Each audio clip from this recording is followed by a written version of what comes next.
I probably am the only living scientist that can claim a bit of the credit for forming the United States Environmental Protection Agency. In 1968, the director of the Bureau of Water Hygiene in the Department of Health contacted 6 people who were running professional societies to come to Washington and see if we can think of a way to make environmental protection a bigger thing in the government.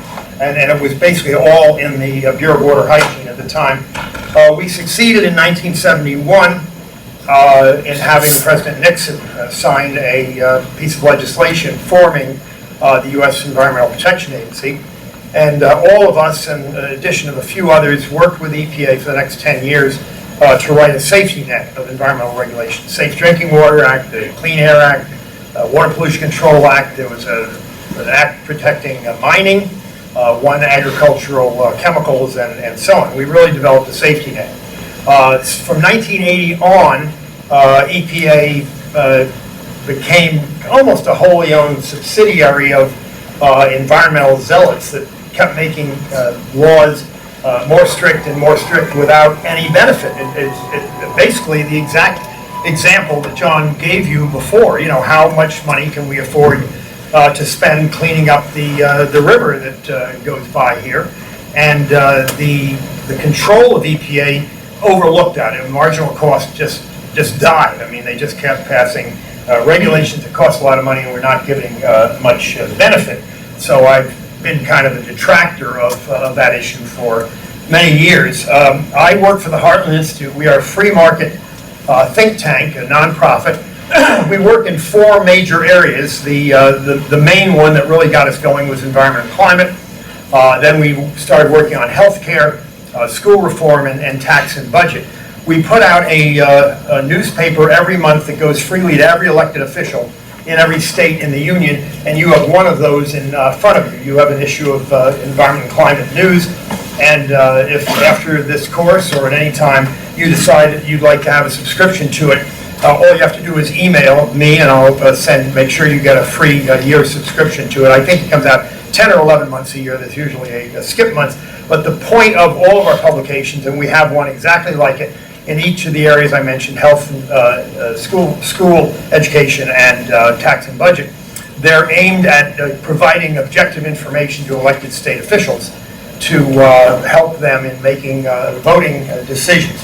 Now, in the area of climate, I have been involved in climate change, man-caused global warming since 1975, and that was when every major news magazine, Time, Newsweek, and U.S. News and World Report, had pictures on their cover of glaciers coming down on the United States. The general wisdom was we were going to be entering a cold period, and there was a scare that we were going to have another ice age. That didn't seem to adequately scare people, and so about 10 years later, they shifted and decided that we were going to warm, and that was a bad thing. So I've been involved in studying the issue for that long, and I have, a fairly significant, reputation in it. And one of the things I've handed out to you is this red publication. Don't look at it now, but inside, I'll just open it up. Inside is a picture and brief resume of 80 leading scientists who do not think man has much or anything to do with changing the temperature of our planet. And you also have my professional card.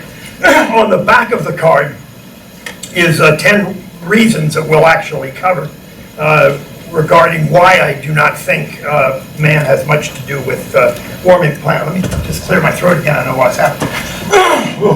Maybe a drink of water will help. And the card also has my email, the phone number, and I would like to think that this is the beginning of a relationship. No, that it's the beginning, not the end. And I want, if you're impressed with anything I have to tell you or what I have to offer to you, the greatest compliment you can give me at any time is to email me or call with a question that I can help you with, because You may think there are 20 people in this room.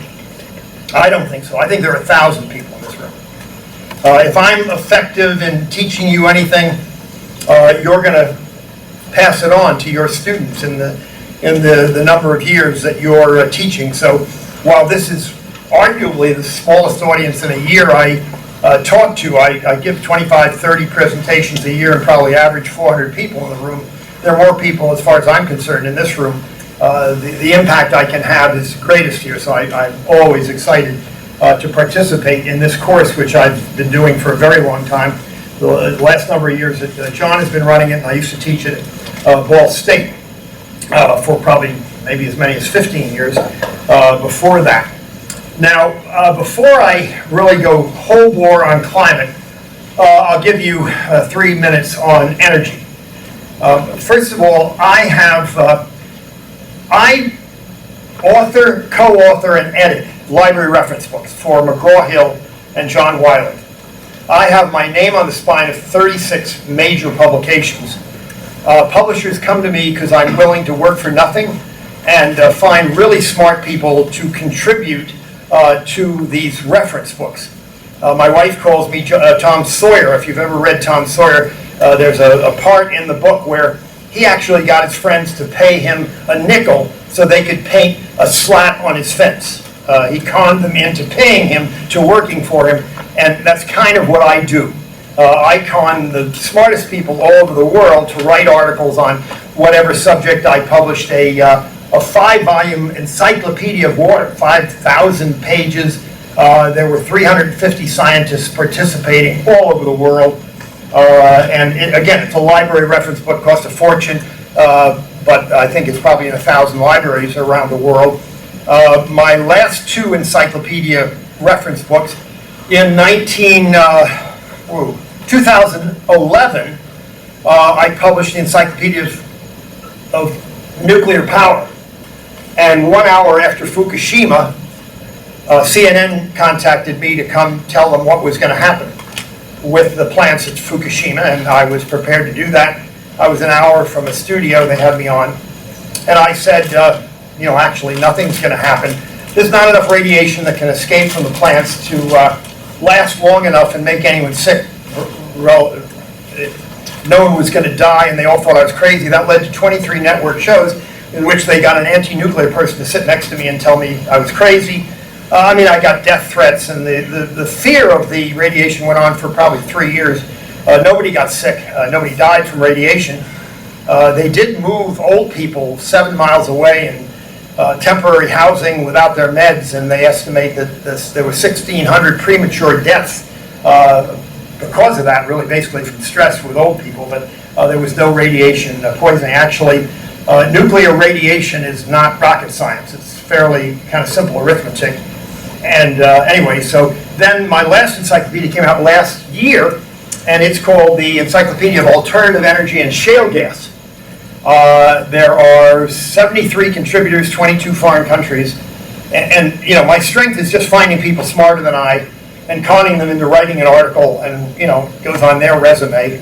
But it's my name on the spine. It's a real ego thing, because believe me, there's no money in it. If you add up, I think I said 36 books. If you add up all the time I've put on 36 books and divide by the royalties I've received, I've yet to reach minimum wage. So you do it because you love it and you learn. So it's a constant learning situation. Now, in the climate area, I've been writing about it for over 20 years. And I'm very honored to say, it's been really a thrilling part of my life. 10 days after Mr. Trump was elected, his office contacted me and asked me to develop a PowerPoint presentation to support the position he took during the debates, which was that man-caused climate change was a hoax. And indeed, it's a hoax, a fraud, a delusion, whatever you want to call it.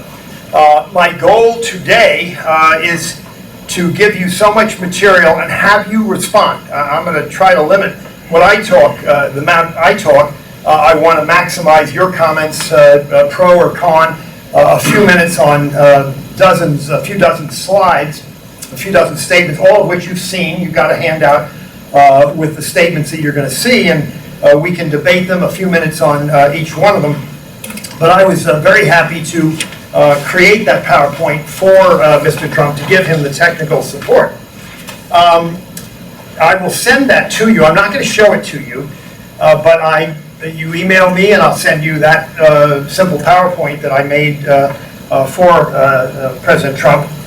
And as well, you're going to see a PowerPoint here. Keely Ducala from the Heartland Institute is televising this. She thinks she can use it for other tutorials. And there are 45 or 44 slides in it. And again, if you'd like it, email me and I'd be happy to send it to you. There's nothing we do that we don't want to get out. It's all about education. But previously in my life, my two greatest thrills were the day I married my wife, and secondly, I won an auction to conduct a symphony orchestra. I mean, it was kind of a boyhood dream. I can't play an instrument. I have absolutely no musical talent whatsoever, but I just thought conducting an orchestra would be the greatest thing in the world, and it was. And it was. I mean, I spent a week with the orchestra rehearsing. I had to memorize the piece and so on. The third greatest thrill in my life, and I won't put them in order, was at 1:30 in the afternoon, 2 weeks ago today. I got a call from the White House. And I had never had a call from the White House before. And they called to tell me that my argument for Mr. Trump had won, and that 2 hours from that moment, or less, I think an hour and a half, Mr. Trump was going to announce that he was going to pull out of the Paris Accord on climate change. And they sent me then his speech and asked me if I would field interviews after the speech. They could give out my name for newspaper, radio, and TV interviews, which I did, and that was incredibly exciting. His speech was scheduled at 3 o'clock, and I'm sure you read enough to know it was a real battle. There were people on both sides. His daughter wanted him to stay in the Paris Accord. The Secretary of State, Rex Tillerson, wanted him to stay in. I would say there were equal number of people on both sides, stay in or get out. Of course, I was on the get out side. And while they called and told me they won, that my side had won, if at 3 o'clock he was not before the microphone as he was scheduled to be, and at 3:15 he wasn't before the microphone, I was now paranoid and decided he was in the Oval Office changing his mind. And that I wasn't going to believe what he did until he spoke it. Well, he did. His speech was entirely economics. It was entirely about marginal cost, and that's pretty much what my whole program for the next 2 hours is going to be about. It's all about economics. Now, there are a lot of people that said, hey, he didn't talk about science. He didn't talk about science because it came down to money. It came down to crippling our economy. It came down to jobs and all kinds of things. And the marginal cost was absurd. And they admit with the Paris Accord that if all the countries of the world, and I think 172 countries signed on to it, if they all reduced their carbon emissions as directed in the Accord, 100 years from now, we would be 0.2 of a degree centigrade less warm. I mean, talk about getting nothing, for your money. That was the case, and yet everybody wanted us in it because the way the Accord was written, we financed most of it. It requires us to pay $3 trillion into the Climate Action Fund. President Obama had already put in $500 billion. And if you remember his speech, he talked about 6.5 million jobs lost, incredible increase in our electric costs to the average family. Everything he talked about was economics. And what I hope to do today is raise all these issues, let you describe them, and my goal, maybe I won't reach it, but I'm hoping that in a couple hours you're going to walk out of here crushed with information and be unable to support the other side of the argument that we need to, it's important for us to cripple the economy by eliminating carbon dioxide emissions or bringing them down, frankly, ultimately to 1890 levels is really what they're looking to want us to do in terms of the impact on our economy. So, with that as an introduction, the slide show, all of which is the other side of global warming. I always start with a quote from Richard Feynman, is considered one of the greatest physicists in history. He was a professor at Princeton University, also Cornell University, and he made that statement in front of you, and I think that's where we start. It just doesn't matter how smart you are, doesn't matter how cool your theory is. If in practice the evidence, you don't see it, then very simply it's wrong. Einstein, I love to tell people, you will probably not meet anyone else in your life who knew Albert Einstein other than me. I had a nodding acquaintance with Albert Einstein. For a couple of years, he walked behind my dormitory at Princeton going to his office while I was walking on the same sidewalk going to my classroom. And we nodded. I have a son who just cannot believe I never spoke to Albert Einstein, but I was 17 years old. What was I going to say to Dr. Einstein? But Einstein is famous when he came up with his theory of relativity. German scientists were furious. They just didn't agree with him at all. And they put together a book, and the book's title was 100 Scientists That Disagree with Albert Einstein. And Albert Einstein responded and said, it doesn't take 100, it only takes one. It only takes one person to actually disprove my theory, and that's it. It's that simple. There is no consensus in science. In fact, if you see in a sentence or a paragraph words consensus in science, forget it. There is no consensus. There is no total solution to things unless it's a physical equation. Science is always evolving by definition. People are going out trying to develop new ideas, and it really starts with this sentence. The next item you have in front of you have a page which had too much information on it to put on a slide, and that page describes all the models that the International Panel on Climate Change has financed, and it's over 100.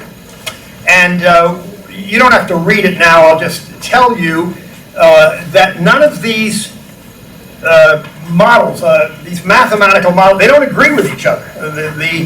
Our government pays $6 billion a year to finance groups that have these mathematical models to predict the temperature of the planet. When are they predicting? What's the year? 2100. 2100. How accurate is our weather report a week from today? Now, they'll tell you climate and weather are different. Somebody will have to tell me how. Climate is just an accumulation of weather. If you add up the weather today, tomorrow, next week, the week after, the month after, the year after, you know what the climate is. But it is weather. The 7-day forecast is 56% accurate, just slightly better than a coin flip. Now, we're really getting really good at a day, 2 days, 3, but as you go down the week, the 7-day forecast is a joke. So don't plan things too strongly thinking you know exactly what the weather will be 7 days hence. And yet these models try to predict what the climate's going to be 100 years away. It's absolutely absurd. Most of you may not know what a mathematical model is. You can create an equation that you think predicts a physical system, how it works, the variables. In climate, it's cloud formation, it's incoming sun radiation, it's ocean currents. There are more variables that affect climate than any computer in our country can handle within a year. You have to run iterations literally for years. So, of course, they don't use all the variables. They use a handful of variables, maybe 20, 30, that they think they have a handle on. And they write an equation that tries to show the relationship of these variables and how it will impact the climate way down the road. I've been involved in mathematical modeling for, I go back to 1959, and there's a funny story attached to it, and that is that I wrote my PhD dissertation building sand models showing water moving underground, and I would inject dyes and watch how the water would move through sand and silt and gravel and so on, how chemicals would disperse, and I had developed quite a reputation for it. And one day, there was a lecture being given by a famous mathematician with the U.S. Geological Survey. His name was Nick Metalis, and it was going to be about groundwater modeling. And I went to the classroom. It was just a room just like this, and I was so excited to see other people working with sand models like me. And I go into the room, and he's writing squiggly lines all over the blackboard. He was not talking about sand models. He was talking about mathematical equations. It was my first introduction, 1959. And so I learned a lot about modeling. And what I learned is you do try to create equations to simulate a physical system, but you're doing it to learn about the system. You're doing it to see what variables are important and what variables aren't important. It was never intended to come up with a solution that you would base the economy of a nation or a world on. But that's what we're doing now. Because these people have developed these equations, we're to change our economy by limiting carbon dioxide emissions in our country. Well, over 100 equations, models that they support, they don't agree with each other. They've not been able to predict the future or even the past when the variables are known. And yet they pour money into them. Our country spends about $6 billion a year supporting them. So I'm telling you, and I hope that you'll see it in the next 2 hours, that the other side, who really believes that man is influencing his climate, it is not at all, that they have no scientific evidence whatsoever. None of, as Feynman said, none of the actual visual results of what's going on match the equation. So they shouldn't be paid attention to, not to say they don't have value in studying. Let's see, do I have the right button? Nope, going the wrong way again. Okay, there are 4 questions we want to deal with here. The obvious ones. Has the Earth warmed since 1950? No question. We know that for sure. How much will it warm this century? We don't have a clue. We really, that's what I'm telling you. You feel free to disagree with me, and as we get to this slide, I'm depending on you to respond. Is warming dangerous? I think it's crazy, and I'll make that point that warming is not dangerous. You tend to go south for vacation. Most people like things a little warmer rather than a little colder. I'll get back to that later. Can we afford to radically reduce carbon dioxide? And that ties in what John Kessler was talking about. Can you afford, is it the Maumee River that runs through here?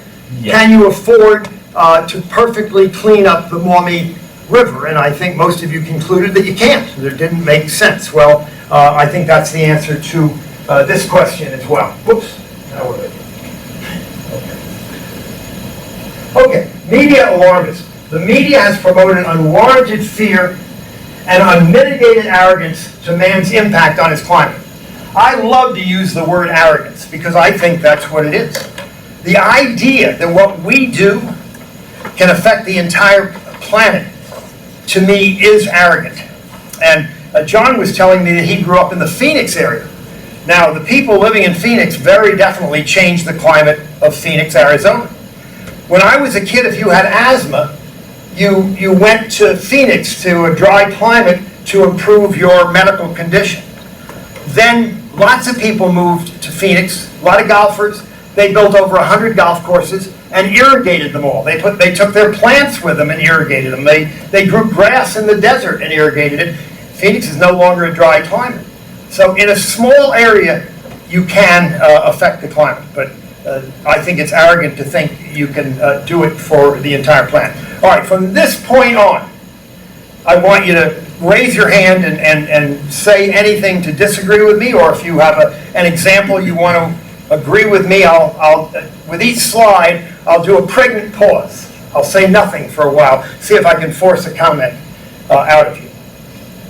Okay, I'll go on. I've got a lot of slides, so I'll never get through any of them, but I think you're all aware.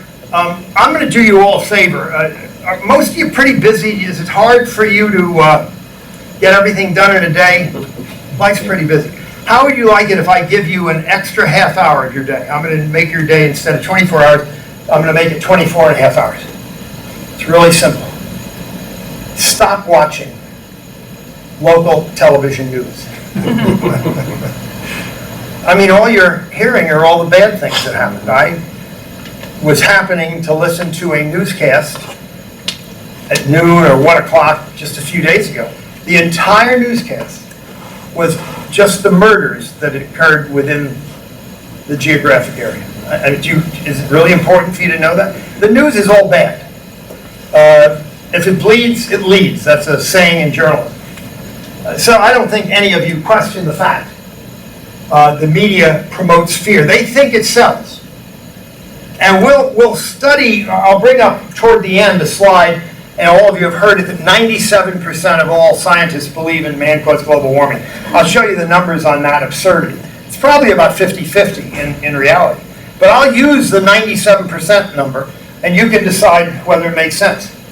I believe that 7% of all media, radio, TV, magazines, newspapers, do tell you that to be afraid of man-caused global warming, and that we ought to change things, stop emitting carbon dioxide. I hope to disabuse you of that idea entirely. Now, you all know about the IPCC. You may have forgotten what the initials stand for. It's the Intergovernmental Panel on Climate Change. They meet in some exotic place twice a year. Hundreds of politicians. They meet and talk about man-caused climate change. And then they put a report out every other year. And they vote on what the scientific outcomes. And they vote by country. They don't vote by scientists. There are probably 2,000 scientists that participate in putting out these biannual reports. About 8 people are involved in actually writing the executive summary, which is the document that everybody reads in the media. The books are about that thick and nobody reads them, and they're worth reading, and there's much dissent in them.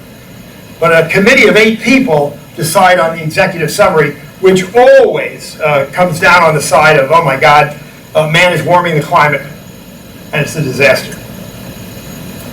All right, soon you're going to have to participate. All right, while temperatures have fluctuated over the past 5,000 years, today's temperature is below the average for those 5,000 years. Anyone want to debate that? Now, I was there 5,000 years ago, so I can speak from experience about this climate. Yes? It's not about this at all, but about the thing he said about the news. My dad, he loves to watch it, and I always leave him when he turns it on, whether it's local or just national or whatever. And I always tell him, don't pay attention to this, but he will not ever listen. How do you convince people that, I don't think you can, and your dad is symbolic of the audience which the news media is catering to. I mean, I've talked to news media people. My daughter, oh my God, my youngest daughter is an ABC TV anchor woman in a little town in California. And whenever I'm out there visiting, I go live and watch her give the appalling news. I mean, there's just no good news. And she says, people want to hear that. Okay, why? Here's an example. And I think your dad is hopeless, and just accept him as he is, love him. You're not going to change him. But how many people have been stuck in traffic on a highway? You're backed up for a half hour, and you think there's some terrible accident. Often it's just some little thing on the side of the road that everyone slowed down to see. People chase ambulances. It's not me. I was really lucky. My mother made me cover my eyes when we passed an accident. I am the biggest wimp in the world. I used to coach ice hockey, and when you're coaching ice hockey, people get cut by a blade. I mean, there are problems. I would always skate to the other end of the rink and figure there are other people that'll take care of it because I'm too wimpy to look at the sight of blood. But that's not true of most people. They seem to not mind it, and so the bulk of the people who watch the news are just like your dad. They're interested in it, don't understand it, can't solve it, and therefore I definitely do not have an answer to it. But these are absolute facts. I'll talk a little more of how we know the temperature 5,000 years ago, which we do very accurately. We have been warming Let's go back to your history books. I think everybody here remembers that Washington soldiers at Valley Forge were freezing. It was the end of a little ice age. It started 300 years earlier and it ended literally at Valley Forge. We've been warming since the Revolutionary War. The Earth was fairly warm, maybe as much as 7 degrees Fahrenheit warmer in the 13th century. That would be the 1200s. We'll get to it. You'll see about Greenland in a moment. But for 300 years, since Valley Forge, clearly we have been getting warmer. And it has, I mean, it has to do not with man.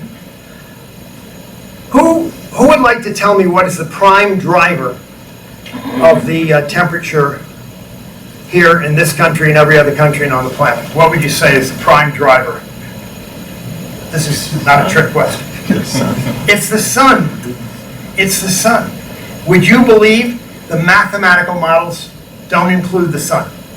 It's crazy, but most of the models that are described a little bit on the handout page, they don't think the sun is a factor, but the sun's radiation is varying all the time.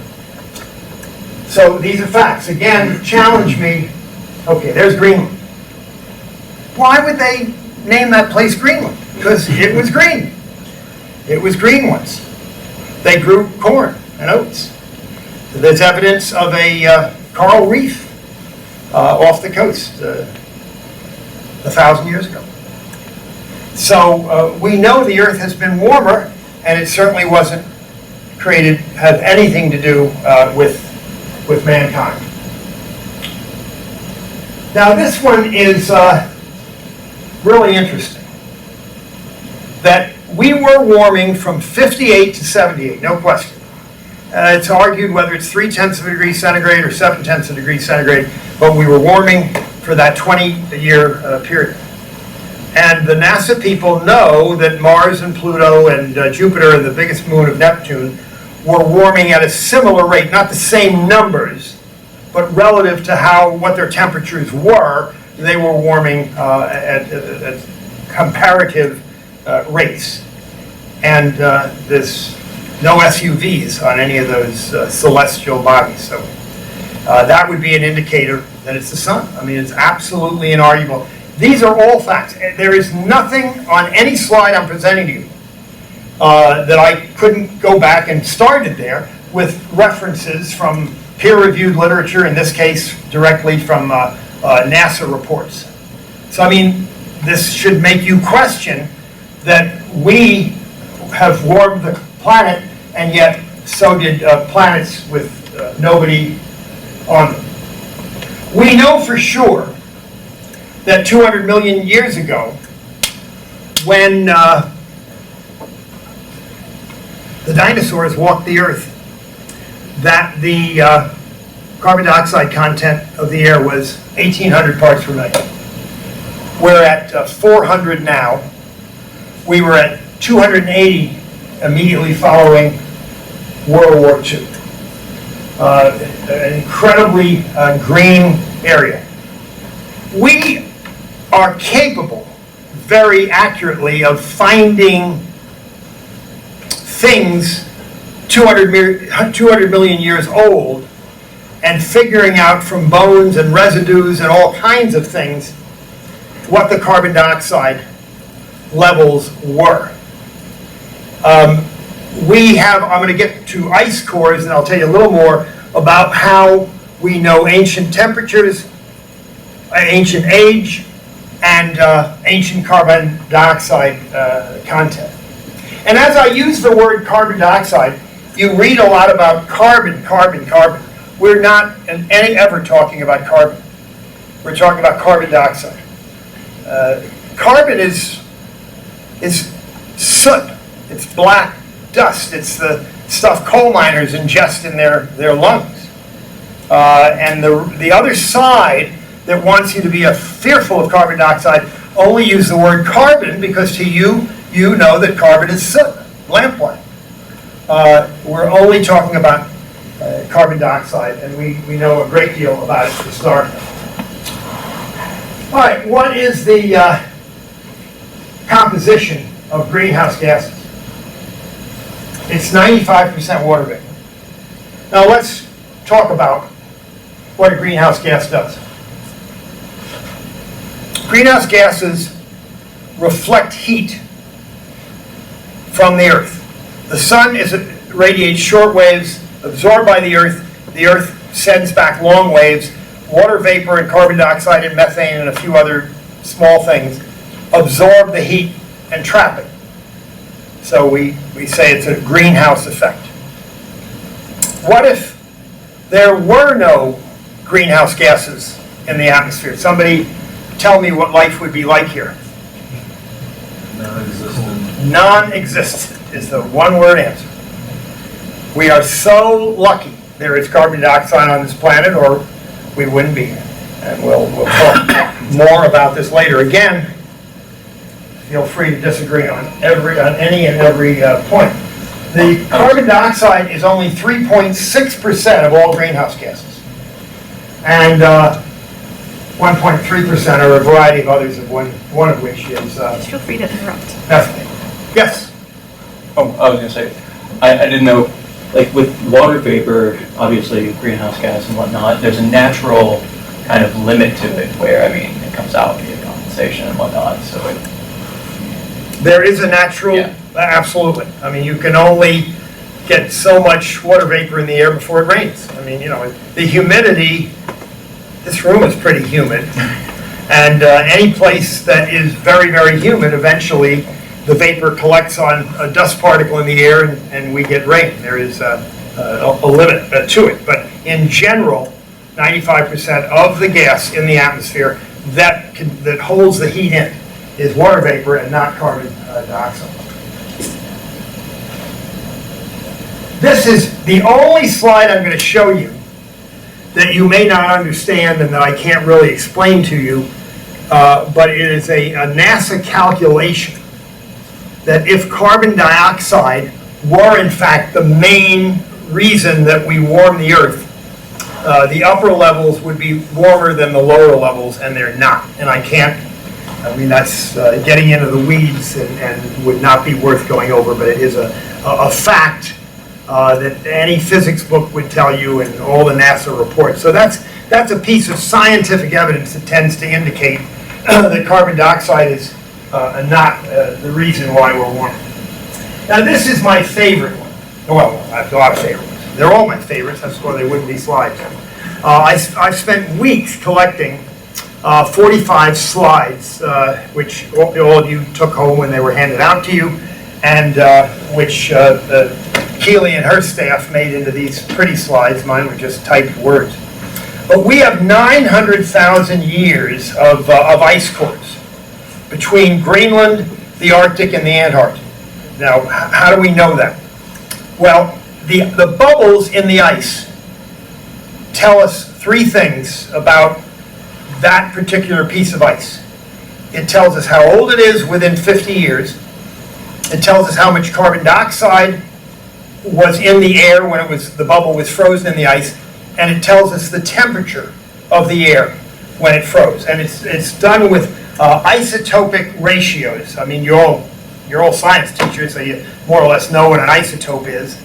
And they're things that change over time, and the decay rate of certain elements within a gas bubble will tell you what the temperature was when it was frozen.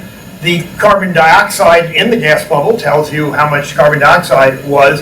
And then there's a carbon-14 ratio. As carbon decays from 14 to 12, you can calculate the ratio between carbon-14 and carbon-12 tells you how long that bubble has been frozen in the ice. And so that's the dating system. So we know within 50-year centers, we don't know it year by year, but accurate within 50 years, 900,000 years of temperature, of CO2 content, and age. Now, the most interesting thing that we found in these 900,000 years of record is that there have been 1,500-year cycles of warming and cooling. About every 1,500 years we see cycles. In all cases, first the air warmed, then the carbon dioxide increased. Now, what you've learned from the media or whatever you've read is that carbon dioxide increases and then the air warms. Everybody in this room has done an experiment that supports the fact that first you get warming and then you get carbon dioxide. Would anyone like to guess what that experiment you've all done is? Breathed on a, Say again? breathed on a cold piece of glass, probably. Is that the way- Perhaps, but that's... You've all experimented with temperature and carbon dioxide, every one of you in this room. Unless there is someone in this room who's never had a carbonated beverage. When you open a can of carbonated beverage, first you get a blast, of carbon dioxide. But it's still bubbly. So first you get a blast, the pressure is released, it comes out. But you drink it, it's still bubbly. A very limited amount comes back when you open it, comes out when you open it. Every single one of you who has had a carbonated beverage left it on a table and came back 30 minutes later. There was no more carbon dioxide coming out. It was flat. It was no longer fun to drink. Why? Because liquid holds more carbon dioxide when it's cold than when it's warm. The oceans hold most of the carbon dioxide. And when the oceans warm, the carbon dioxide comes out of the ocean. When the carbonated beverage warms, all the carbon dioxide comes out over probably 30 minutes would be, I think if you leave it 30 minutes, go back, it's just flat. So the idea that we get warming first and carbon dioxide second, which is shown in the ice cores, is perfectly logical. Anyone want to challenge that? Okay. My goal is that you all walk out of here saying, how can anyone think that man's emissions of carbon dioxide are cars, are factories, are power plants? So why does the pop go flat if you stick it in the fridge? Say that again? If you stick your cola back in the fridge for a half hour after... It gets cold, but it doesn't get carbonated. Right, but it's not flat yet. You pull it out and then it's flat. So what's the correlation between the heating and the...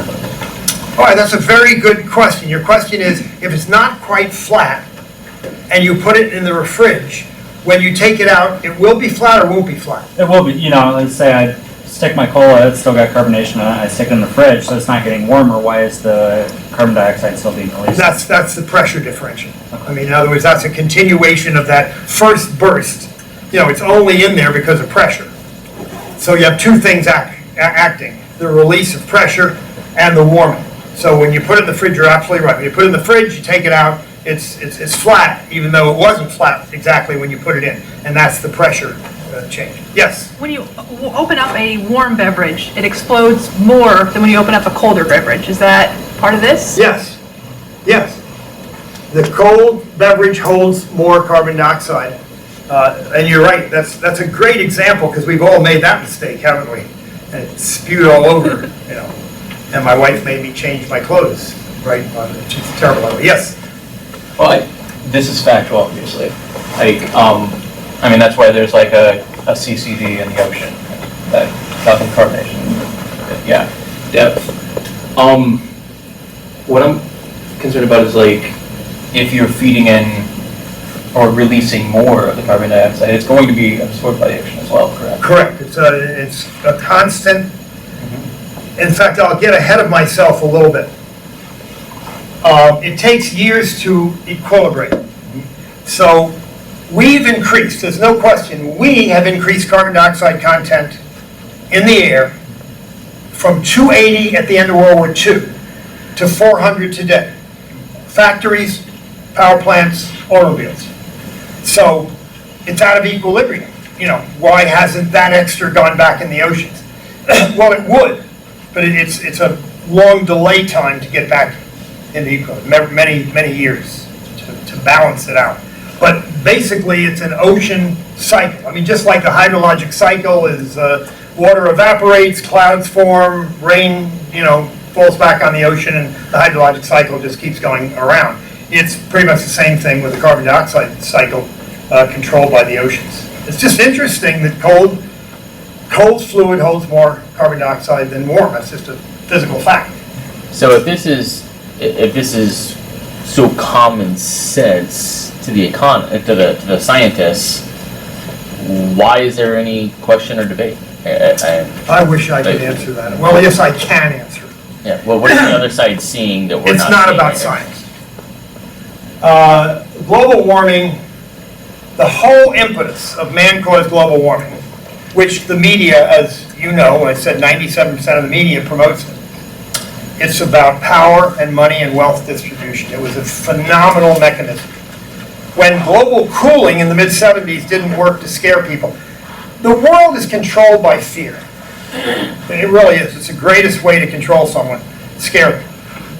And when global cooling didn't work, global warming did work. And it's all about the whole, what I call the man-caused global warming fraud, is aimed at making the United Nations much more powerful. I mean, if it's a worldwide problem, you need a world's government really to solve it. The money that pours into this, there is no university, well, there are two, Hillsdale College and there's another one in Pennsylvania that all of a sudden slips my mind that takes no government money, but virtually every university in the country has a physics department or maybe a climatology department that is supported by grants from the federal government. The purpose of the grant is to show that man is warming the globe. And the reason for that is, if man is warming the globe, the government needs to be more powerful because only the government can control it. And it's sort of interesting, and I don't, believe me, there's a lot of stuff when it comes to the psychology of it all that I don't understand. But when Mr. Trump pulled out of the Paris Accord, which would have cost us, I think it's an accurate calculation, 6.5 million jobs, a couple $1 trillion, increased electric rates, and as he said, I think somewhere in the speech he cares more about Pittsburgh than Paris. It's just amazing that it just keeps going on, but it's not about science. It's just simply not about science. It's really about politics. So why don't the scientists push back? That's part of the. Well, I can tell you that for one thing, why are the scientists being the funding of the global warming side, the man-caused global warming, is at least an order of magnitude greater. I mean, the people who oppose it have next to no funding, and there's billions of people that really want to destroy capitalism and create a socialist world, and that's why I gave this out. I was happy to be one of the people pictured with 80 scientists, all with incredible credentials. We're attacked. We're called deniers. Does anyone know why we're called deniers? It comes from Holocaust denier, people that don't believe in what Hitler did in Germany. So they, yes. When you mentioned this, the Holocaust denial part there, and I've seen this a lot now, just in the last 10 years in teaching, seeing people who would label themselves conservative, and a few who would even label themselves as libertarian, and they slowly moved to this position of, well, there is some warming, we have to do this little bit here. But it is inundated within, a lot of people ask what's going on, and every textbook, I've taken a look at are from history to government to other ones, it is stated as scientific fact, and the whole Holocaust denials thing is sometimes even in the textbooks themselves. Yep. And I've more or less just become very, very quiet on it because I think it's a very, very losing game, and quite frankly, I really don't want to stop, people in such ignorance, but nonetheless, is that it's inundated in posters and other places, and if you speak up against it, the Holocaust denial thing comes up right away. And so I guess the thing is the fighting game. There's their Heartland Institute. I've taken a few of their things, the Mackinac Institute, and others that have done that, but there are very, very few out there. And so, what do you see with? I guess this would lead to sort of like the East Anglia thing from 2009 with the leaked emails. And I remember watching 1,500, 2,000 emails that came out, and you were seeing scientists who were saying they wanted to kill and or beat up other scientists who were who were just trying to report the data. But it wasn't fitting the hockey stick, that scenario was there. And I remember it wasn't getting any coverage anywhere, even in supposed conservative media, it barely got anywhere, except for maybe one economist, Robert Murphy, and a few others, and that was pretty much it. And so I guess the thing is, as far as that working tide that is there, sometimes I don't think people realize, other than a presentation like this. You're I haven't heard one thing 100% correct, and all 80 people on that poster have been attacked. It takes a certain amount of courage to stand up, and your opening point was that even the most conservative people have moved a little bit to the left and say, well, there may be something, a little bit of effect of man-caused carbon dioxide emissions. And they're basically covering their backside. They'll get less abuse if they say, well, there might be a little bit, but it's inconsequential. And that's become fairly standard.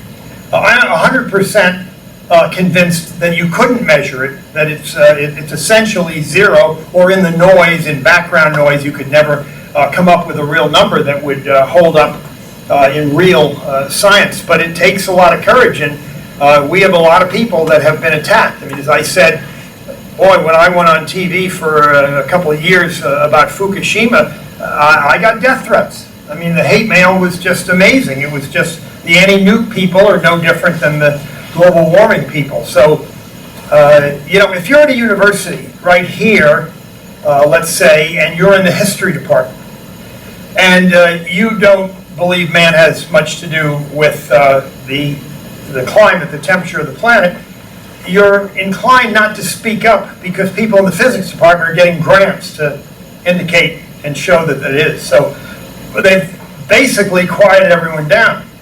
Now, I think that what Mr. Trump did and what the Heartland Institute is doing now, we're moving away from the science. We're moving entirely into John Kessler's lecture and talking about economics and marginal cost. And is it worth reducing our carbon dioxide emissions when you consider the economic cost? And that's what I'm hoping that, I think your little handout on the Maumee River was a great example. I hope you'll walk out of here at 3 o'clock and say it just doesn't make any sense to be spending any money. And you start off almost, you put the end at the beginning. The people that signed on to the Paris Accord that our president pulled us out of, they say that if 192 countries did exactly what the Accord says they're to do, and it's all voluntary and it couldn't happen anyway, but if they all did it, we would be 0.2 of a degree centigrade less warm 100 years from now. It makes no sense. It makes no sense to me. You need a lecture on psychology, I guess, to figure out that answer. So from the argument that you're making, it seems to me that you're saying that there are thousands of scientists around the world that have essentially been bribed to fake the data. Oh, well, that's for sure. I don't know that. So you're not No. equivocating on that. That is exactly absolutely what you're saying. That was proven, and the gentleman mentioned East Anglia when they were able to find the emails between leading scientists that were faking the data and exposed them. That's exactly what they were doing. But not all the data is faked. A lot of the models, they just tell it like it is, and they're wrong. And then so they average the wrong, which doesn't really make any sense. And they just keep going because they keep getting, money. And, I've told you about mathematical models, which have great value in understanding things. Let's get the question over here first. I'm coming from this from a standpoint, not as a scientist. My background is strictly business. And so when I'm seeing this and they're talking about CO2, carbon dioxide, which is not only present in pop, it's also present in dry ice, all sorts of things. And I remember from my basic science classes that CO2 is crucial. That the combination of that and oxygen is what keeps life going. So how as a non-scientist, I look at this and I try to make sense of this. Well, as I said, I'm going to give you, twice again, statements of fact that support just what you said, they ignore it. I mean, the simple answer is that they are bribed, as John said. They're bribed with grants to develop experiments to try to show that man's responsible. And if you're at a university setting and you're teaching history, you don't want to interfere with what's going on in the physics department, so you just don't say anything about it. But it's about money. But I can understand a little bit of it. My PhD involved a lot of work with underground water. And there was a time when you maybe remember when acid rain was considered a problem, that it was destroying forests in the Northeast. And I applied for a grant to indicate the impact of acid rain on groundwater. Well, in retrospect, I feel sorry for having written the grant, and I'm really glad I didn't get it, because it was quite obvious what the impact of acidic rain would be on groundwater, and it would be zero because soil is basic. And by the time any acid rain got through the soil profile, unless there was no soil, and got to the groundwater, it would no longer be acidic. So the impact was zero. But my reasoning was, well, if they're concerned about it, I'll apply for a grant, even though the answer is total common sense and logic. And as I said, in retrospect, I feel a little dishonest about it. But the point is, I was swayed by available money. And I think that's probably the case of the more honorable people. They figure, well, if the government wants to give money away, I'll try to do something to support their position. Win, lose, or draw is maybe worthwhile science. So I think a lot of people convince themselves it's okay to do it, and then and part of that is convincing themselves that it's actually real. What do they know? Maybe man is warming the world. But logic and reasoning and coming back to economics. And again, President Trump left science out. Really, if you were to get a copy of his speech, and I have that. You can email me and I can literally send you a typed copy of his speech. The whole speech was about marginal cost. Yes? Well, just a little bit to speak to what she said, I would say basically anything that's in an excessive amount of really anything is going to be harmful in some way or another. But what I was going to ask is, how do you determine what's a credible source of data? Boy, that's a heck of a question. I mean, because, you're saying there's falsified data out there all over the place. I would go back to Feynman. A credible source, I just use common sense. We can't predict the weather a week down the road, and they're talking about 100 years. None of their predictions have ever worked. I mean, the temperature's been pretty stable for 20 years, and all of the models predicted a great deal of warming, and the handout, that page kind of shows that.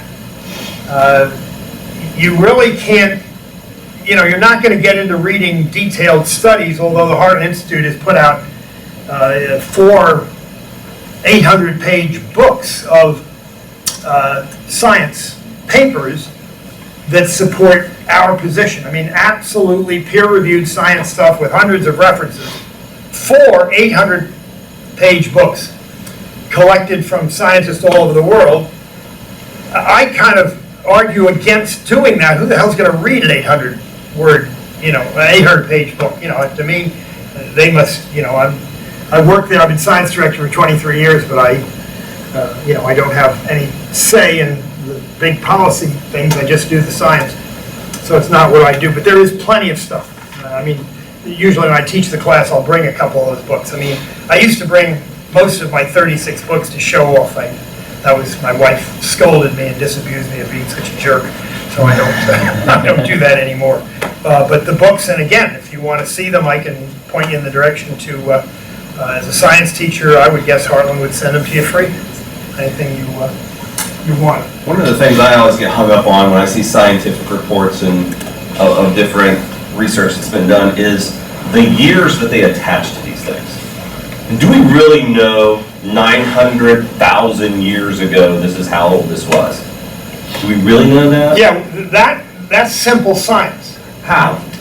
Well, measuring the chemicals in a gas bubble I mean, we know for sure, based on carbon-14 dating, how long the carbon has been, the isotopes have been moving from carbon-14 to 12. I mean, But I've read that after 40,000 years of carbon-14 dating, the information gets tainted. Oh, you're And right. so you don't know exactly how old beyond that it really is. So you see something like 900,000. well, there are other things in the air that date longer. I co-authored a book on age dating of various chemicals that have isotopes that decay.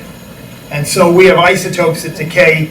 Carbon-14 is really only very accurate to about 5,600 years, and then we use other things. But they're things that are much more accurate. But you're right. The older it gets, the more suspect it is. But there are other pieces of evidence, that you add up together. But I've looked at it enough, and again, I stand on the shoulders of giants. I mean, my strength is finding smart people to teach me. In fact, I have a rule in life, and I've had that rule for, I'm 81 years old, and I've had the rule for certainly 60 years, and I've never disobeyed it. You might try it. My goal in life is to go to bed smarter than I woke up. Now, my bar is very low. I want to learn something every day. If somebody came in to vacuum this carpet, I'd talk to him and find out what kind of vacuum he uses, how the vacuum works, what does a better job. If someone came down swabbing the floor outside, I'd ask him what chemicals he was using and why. But I also read a science book one a week. One of my jobs is reviewing science books for, not just science, in education and healthcare, economics and science. And part of my job at Heartland is to write a book review. So I read a book a week. And it's the greatest thing in the world is, reading. I'm kind of lucky in my job. I'm allowed to do stuff. It takes a lot of time, but learning. But as far as going back to the 900,000 years, I mean, you're right. The older you get, the less accurate it gets. But there's other data, other proxy data that adds up. And so I'm and the fellows who wrote the book about the 1,500-year cycles, Fred Singer and Dennis Avery wrote a book, the title is which, I think it was called maybe Global Warming Every 1,500 Years or something like that. And they went into detail on the accuracy of the 900,000 years. So I'd refer you, if you really want to see more of an answer than I can give you right now. Again, it's Singer and Avery. I think it's right. Global warming every 1,500 years, and they would have all the supporting data. Okay, on to the next one. Did I go the wrong way? No.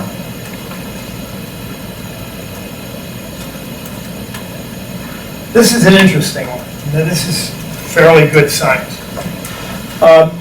Carbon dioxide molecule, this goes into serious chemistry. The CO2 molecule vibrates, and it's really only capable of absorbing a certain wavelength of heat.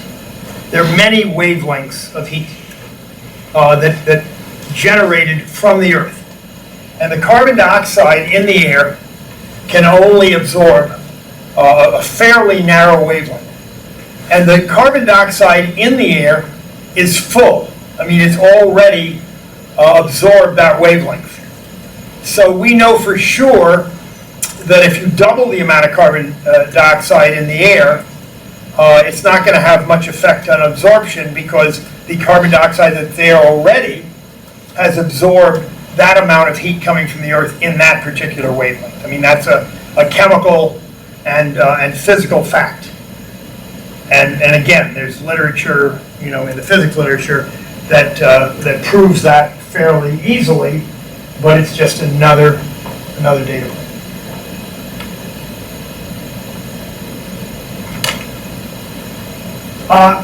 I was on an Alaskan cruise some years ago with my wife. Can't remember the name of the cruise, but we went into a place called Glacial Bay. And a naturalist came on board. And she pointed out different glaciers. I don't know where she was on the microphone because I would have love to have found her and strangled her. She was explaining that global warming was melting this glacier and that glacier and that glacier. But this glacier was growing, and we don't understand why. I mean, I'm quoting her exact words. How could this be growing when those were melting because of man-caused global? So I started doing research on it, and there I found a paper that looked at 246 glaciers from satellites around the world. There are 10,000 glaciers on the planet, but they were able to get enough data on 246 of them randomly. And they found that a third of them were growing, and a third of them were melting, and a third of them were just doing nothing. So the idea that we're losing ice is wrong.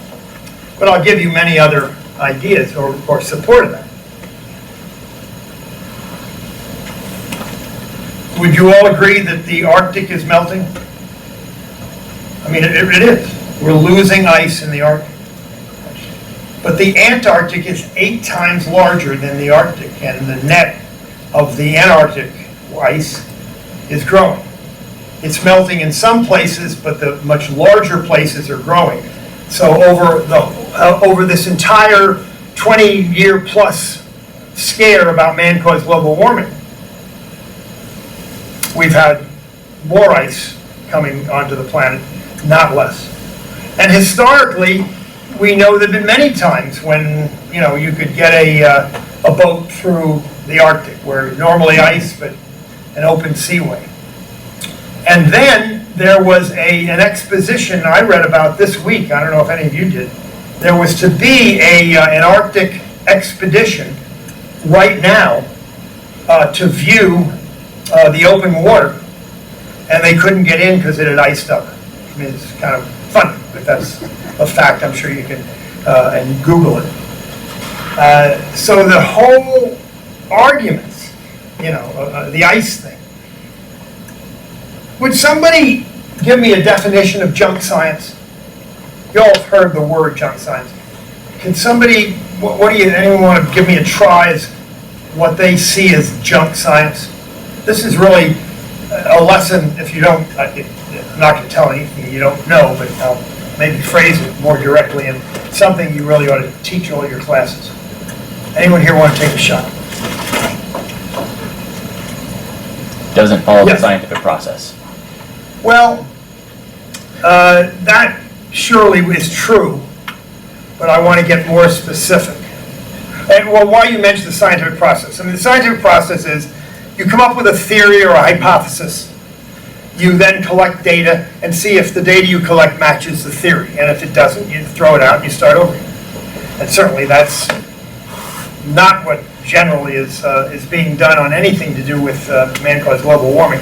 But junk science, in my mind, and I make this up, so it's a little more specific. But to me, junk science is when you're trying to prove your theory and you only collect the data that agrees with it. It's also called cherry picking. Confirmation bias. Confirmation bias. I'll draw you, oh well. Is that a whiteboard? There's a whiteboard behind the screen. Okay, how, can you make it go up and I'll draw a quick diagram? Tell you what, why don't you click that button, you click it, it'll turn it black. No, wait, if I, Now, if you can do it on purpose. no, I'm a plus when it comes to things like that.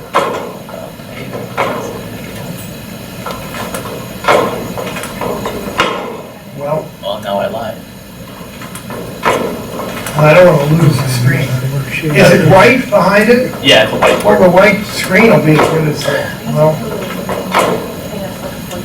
What about oh, document okay. camera? Now yeah, you can use the document camera. Let's do that. Oh, okay. That'd be better. I was having flashbacks one time when I was doing my student teaching, my first day of student teaching. I went to go do exactly that, and I yanked the entire screen out of the ceiling. And it cracked me right in the forehead, too. And so you can just draw it Just on draw on there. Yep, yep. And it'll come out, okay.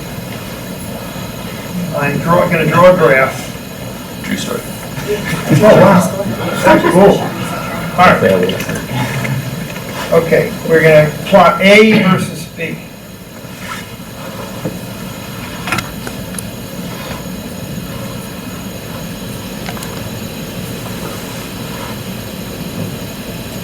Okay, there's our data.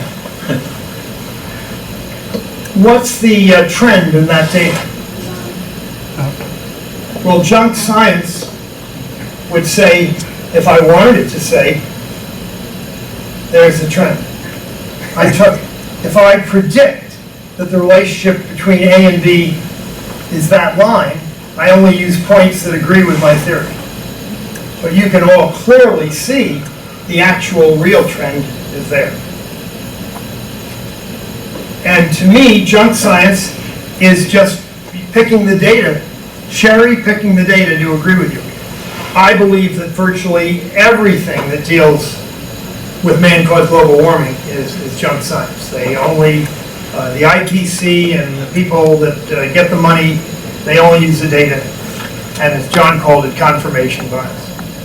And lots of people do it. I mean, science really has been hurt in recent years, and I think the global warming controversy has had a good deal to do with it. And how do I go back? How do I get off there? Okay. If you need to go do it again. But I love to just draw that graph because it says it all. You got all that data, just use the data that works for you. And that is junk science, and it's used with ice more than anything.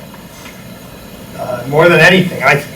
Al Gore is just talking about, you know, the glaciers being melting, all the ice melting, and so he just uses the ice that is melting. Now the polar bear is fascinating. As you know, he's the icon for man-caused global warming. We know a lot about polar bears. We know they've been around for 500,000 years, and the temperature of the planet has gone up and down. We know they can swim 100 miles to find the next bit of ice. We know pretty accurately there were 5,000 polar bears in the northern hemisphere, you know, Canada and north, in 1960.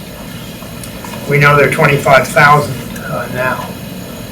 We actually have, there's a place called Churchill, I think it's British Columbia, I could be wrong on which province, but there's a place in Canada, Churchill, and I'm not sure of the province, where polar bears just seem to come annually for one reason or another.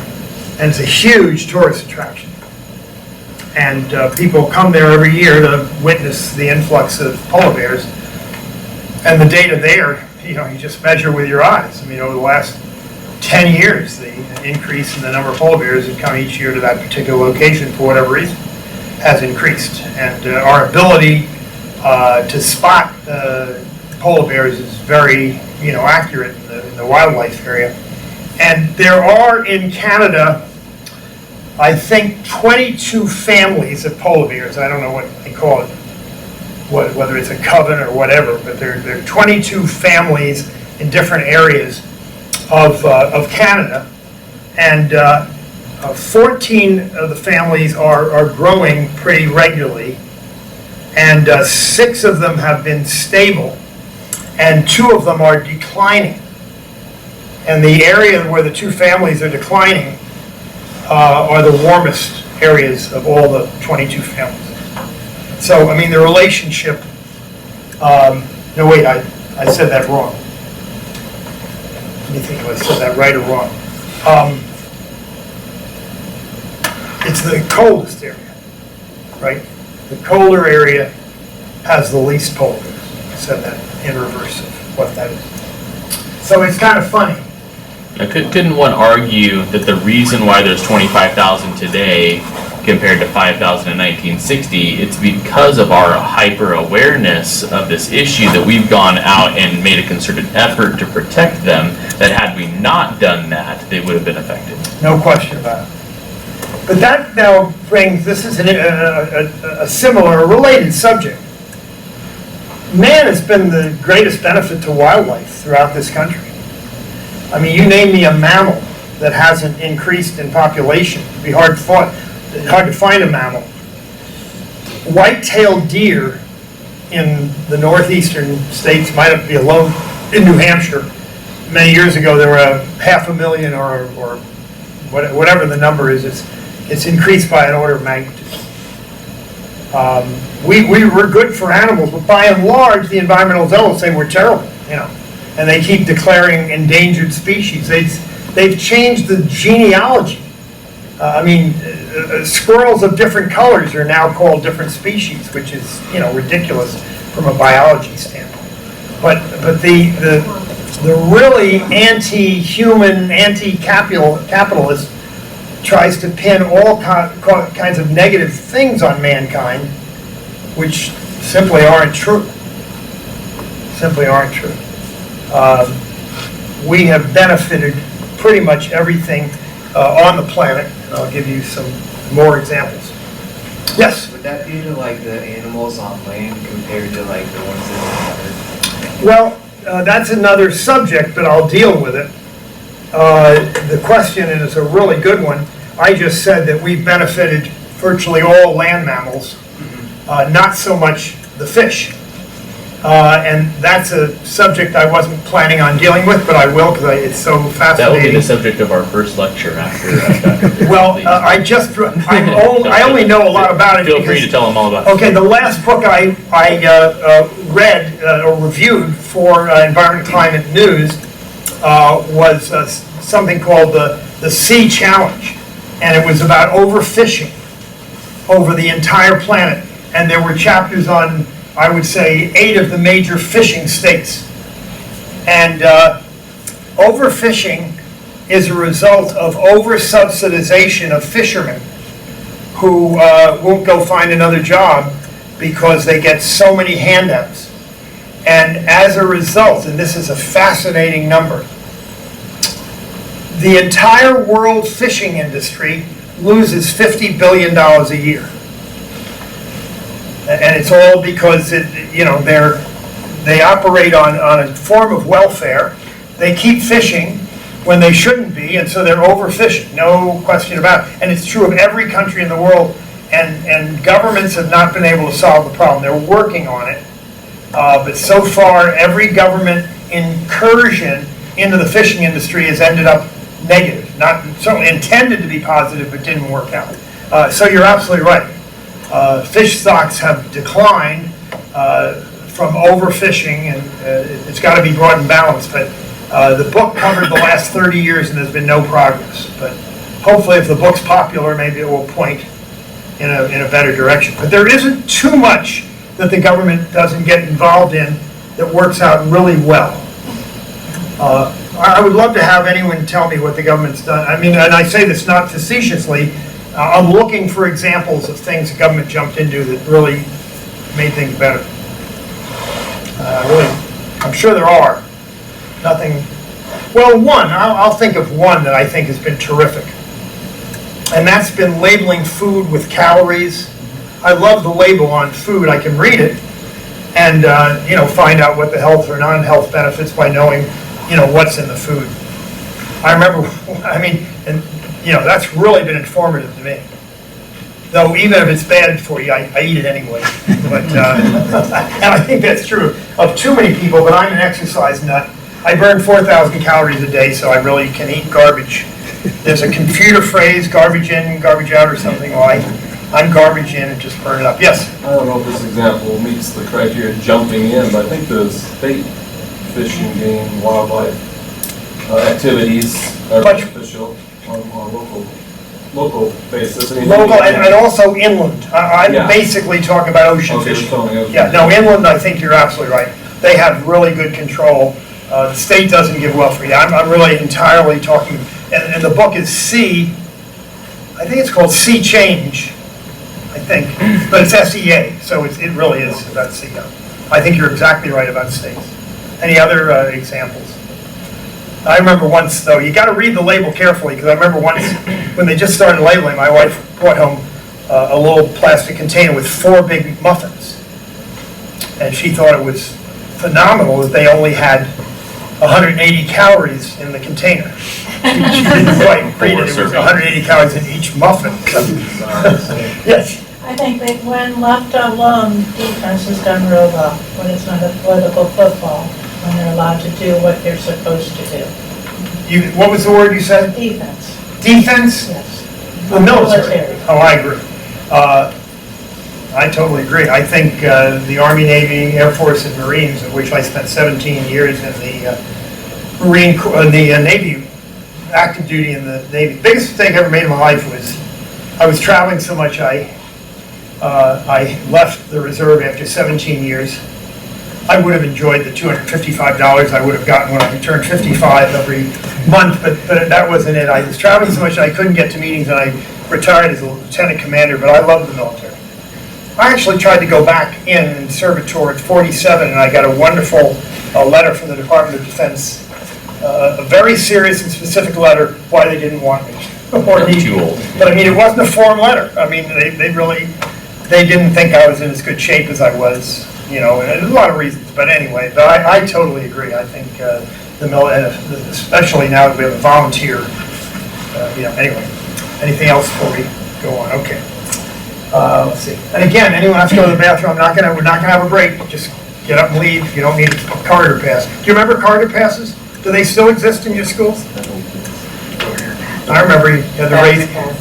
Well, the young lady in the back, you raise your hand and come get a corridor pass and go to bed. Yes, your question. I want to know what you do to burn 4,000 calories a day. Back to that. I'm so thrilled you're asked because I'm a terrible braggart. I ride a bike. Well, first of all, I have an interesting schedule. I work 7 days a week and play 7 days a week. I work from 8 to 12 in the morning and 8 to 12 at night, and I never work in the afternoon. I just cycle, swim, run, lift weights, do rubber band stretching. But I ride a bike pretty close to 200 miles a week, indoors and out.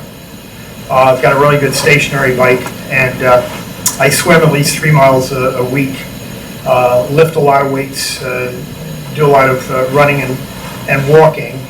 By and large, I work out 3 hours a day, and I travel a lot, but there's always an exercise room somewhere that I can work out. So I rarely, and if I miss a few days, I generally make it up on weekends. But at the age of 81, what are my options other than wanting to stay healthy? And I've been doing this pretty much all my life. Not because I'm smart; it's just the way I grew up, running and jumping, and always been racing just for the fun of it. All the racing, I've done the Hawaiian Ironman, the triathlon 9 times. The highest I ever got in my age group was 7. I won the Florida Ironman in my age group a few years ago. There were 3 people in the race.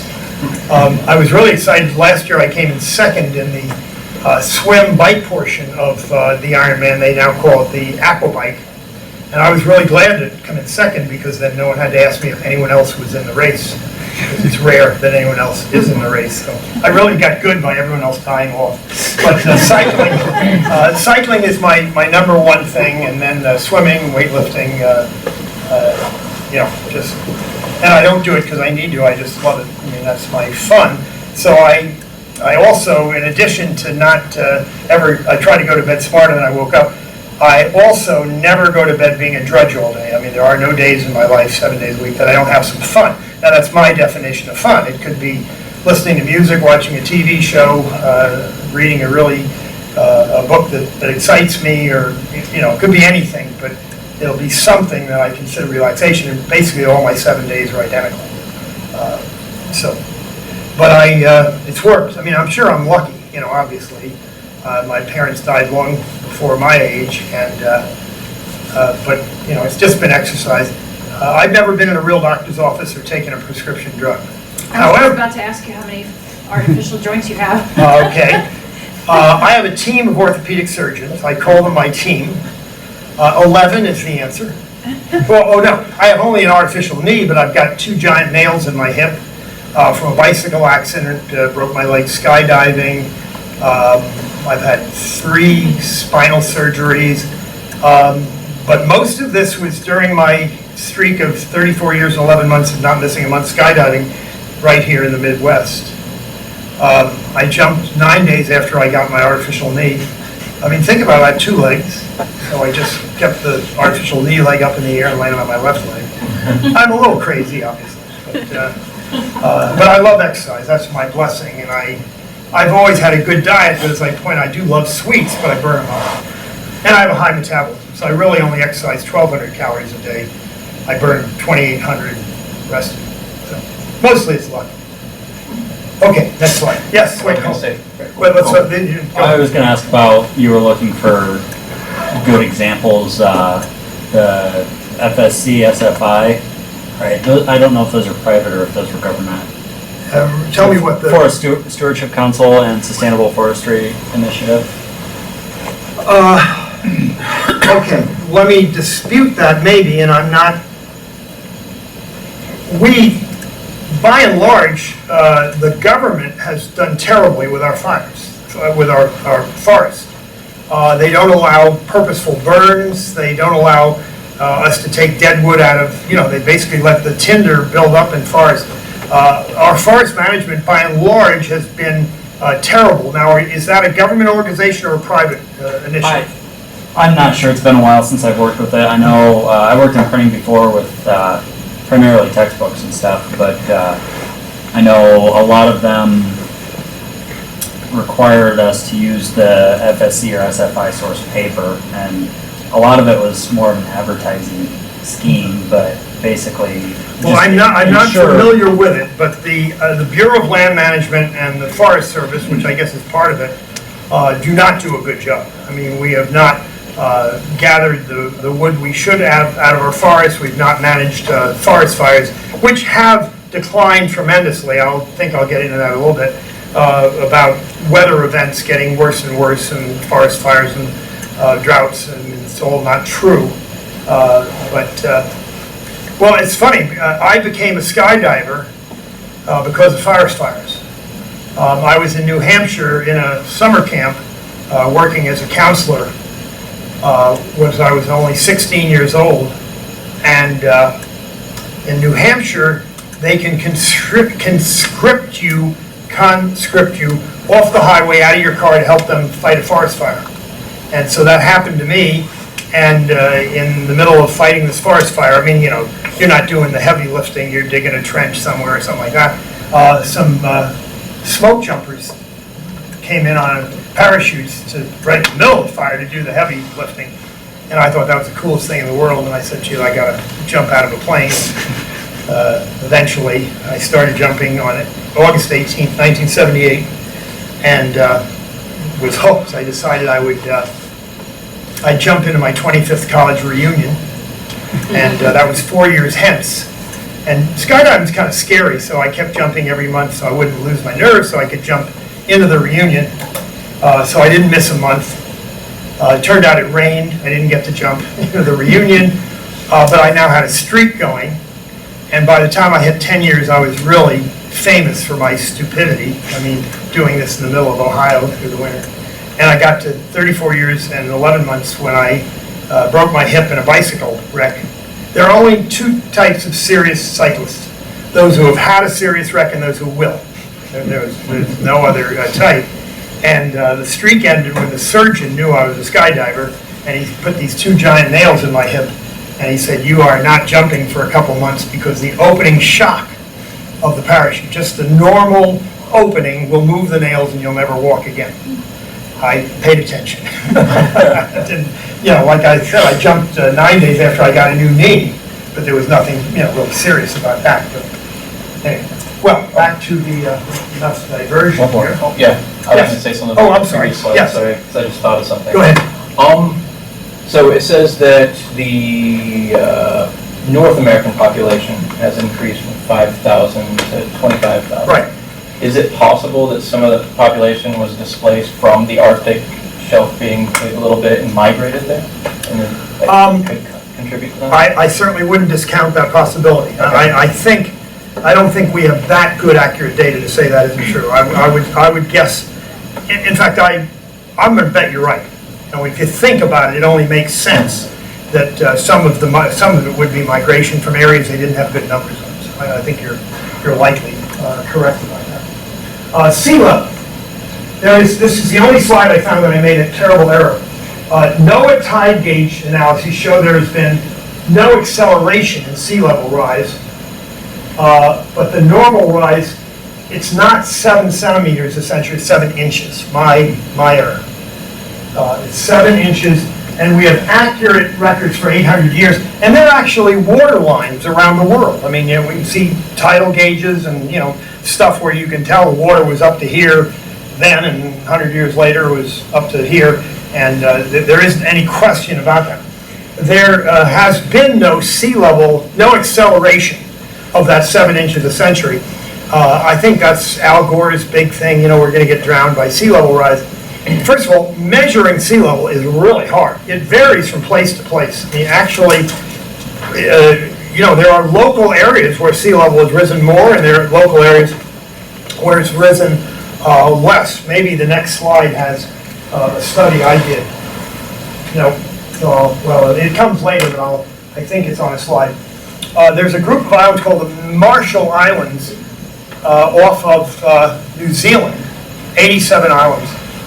And we know over the last 20 years that sea level has declined around those islands. Now, tell me how we know so accurately that sea level has declined, and it isn't by measuring the water level. How else could you tell sea level decline? Increase in landmass. Yeah, really simple. I mean, we photograph year after year, and we're sure in that area the land is not coming up. Sea level is declining. But it varies from place to place. Very hard to get a handle on it. But when you accumulate all the data, it does appear that there's been no change in 800 years. So that statement from, you should think about common sense, right? That statement doesn't seem to make any sense. As far as that sea level can be at one level in one place and a different level in another, because I'm thinking like just in a bowl, right? If the planet is what it is, and you've got a bowl here or whatever, you shift it one another, there's gonna be equilibrium of the water at some point. So how do you measure it? Help me. How do you find that point and go out and measure it everywhere in the world at the same moment in time? That's what you'd have to do. So we have tidal gauges, and we gather it all together. And it just doesn't work. And so that a general average over all of it is 8 inches a century, but it's mostly not done by measuring the actual water level. It's really the water lines on stuff. But it's very hard to do. But I understand in a bathtub, the water level is going to be the same at either end of the bathtub. Right. But the Earth is so large, and we're talking tides, we're talking ocean currents. There are just so many things, that, you know, the rotation of the Earth, all those things. Earthquakes causing more fissures in the trenches at the bottom of the Earth that we don't see. Exactly. Create It's more. Yeah, it's really complicated. How many oceans are there? 7. There's really one. There's only one. We named 7 portions of it, but it's all interconnected. Has nothing to do with anything other than I love to mention it. Extreme weather. This is a chart showing annually how many tropical storms we've had over the last 36 years, and this is the number of hurricanes. And that's one of the biggest lies the other side tell about extreme weather has increased. It absolutely has not. I might have a few more of these. Now this is one of my favorites, and here is a teaching moment. I had a close friend who passed away maybe only a year ago. His name was Bob Carter. He was from Australia, and his specialty was coral reefs, and particularly the Great Barrier Reef that's 1,000 miles long. And there's no one here that hasn't heard that man-caused global warming is bleaching the coral reefs, and it's not. But the coral reefs change color, and the reason I've tried to state very simply there, you can read it yourself, maybe you read it last night.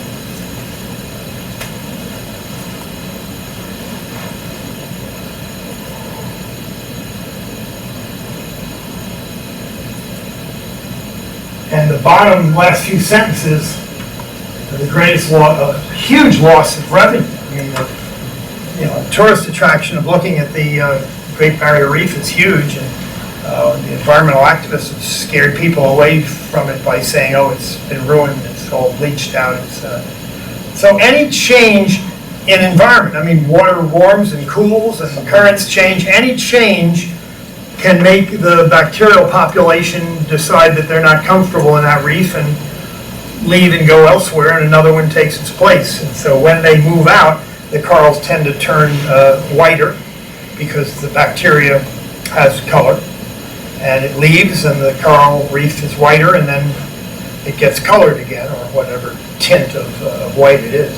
But the literature on coral reefs is huge, and it seems to be an easy lie to tell. None of us go out and look at coral reefs very much, so we take the word for people that tell us that global warming is having an effect on our coral reef and the reefs and then everything that lives in. So the coral reefs that have been bleached or turned white right now, we should expect that color to come back. That is correct, and we have a record. We know that's the case. Whether it takes 5 years or 10 years or a year, it varies. So we can't predict that. One family of bacteria leaves, we don't know when the next family will move in. We know they will move in, but we don't know how many years that will occur. But it's just a known phenomenon between people who are specialists in coral reefs, not people using the reefs to promote the idea that man is warming the globe. The number of lies that are told are crazy, but they're told to increase power, money. Definitely, it's an effort to defeat capitalism, socialize the world, make the UN bigger. I don't understand it, really. So here's the slide talking about the Marshall Islands. So over a 30-year period, 73 of the 87 islands increased in size. So in that particular area, to your point, in that area, the sea level declined. And it's really tough to really understand what the whole planet's sea level is. So let's go back to energy. Boy, on the way here, do I pass wind turbines. I mean, there are just tons of them. I published an article in the Wall Street Journal. I'm going to think it was, what's this, 17? Probably June of 14. And I'm always writing articles for the journal and not getting published. I mean, it's pretty tough. Well, I mean, I write them for Heartland. Heartland sends them out. But this one, I'm sure got published because of one little statement in it, and that was that one day America will be one of the world's largest sculpture gardens when all the windmills stop. When the subsidies end, there is no money to ever take them down, and they're just going to be sitting there. Now, I don't find them distasteful to look at. I find them interesting. I wouldn't want to live near them. We know that within 1,500 feet of a wind turbine, the noise is very annoying, and there are even some medical problems that have been shown by this low-level thumping as they turn around. But 55 cents on every dollar of a wind turbine or a solar field comes from government taxation. I mean, if they ever stop subsidizing wind and solar, then they're finished. The industries will be gone in a year. I don't know that that's going to happen. I certainly predict it isn't going to happen in any near time. I think the subsidies are safe for about 10 years. Their lobbies are incredibly effective, and a huge amount of money is made off them. Now, can they ever be useful in the electric grid? They can't. They're very ineffective. The average, whatever it says on the wind turbine that it can produce, on average it produces 17% of that. Obviously, the wind doesn't, they're no good when the wind is blowing below 5 miles an hour, and they're no good when the wind's blowing over 25 miles an hour. Below 5, you don't get enough movement. Above 25, they shake themselves to death, and they're automatically turned on. And then the wind doesn't always blow. They really make money for people through subsidies, and most states will allow or require that your excess energy from a wind turbine can be sold back to the electric company that you're getting your electricity from at their highest rate. At their highest rate. In Nevada, about 5 months ago, maybe more, where my daughter and son-in-law live on a mountain about 45 miles from Las Vegas, we're getting like 17 cents a kilowatt hour. I may be off on these numbers. I think 17 is right. And they passed a law dropping it down to 3 cents as a remuneration to the owner of the turbine, putting the excess electric into the grid. And my God, the wind people demonstrated for days. I mean, there were just huge demonstrations that they were being cheated out of their due because they were creating energy and selling it back. And the number of, and this was solar. I said that was wind. Well, it's both. It was both solar and wind, but mostly it was solar in Nevada. So you could sell the extra energy back. It's really a boondoggle. I'm a major solar fan. I would like to put a PVC cell on every hut in Africa. I mean, I've been in Chad. The day ends when the sun goes down. There's no electricity. The kids can't study. The teachers can't grade. I'd put a PVC cell on every hut. Get one light bulb. One light bulb would change the lives of a lot of people. But the idea that it makes sense feeding it into the grid is just your tax money being used to do something that's useless, and yet it's still growing. Okay, I'm going to ask you a question. The world over, to the closest number, see if you remember what you read last night, is that wind supply 5, 10, or 15% of the world's energy, to the closest number.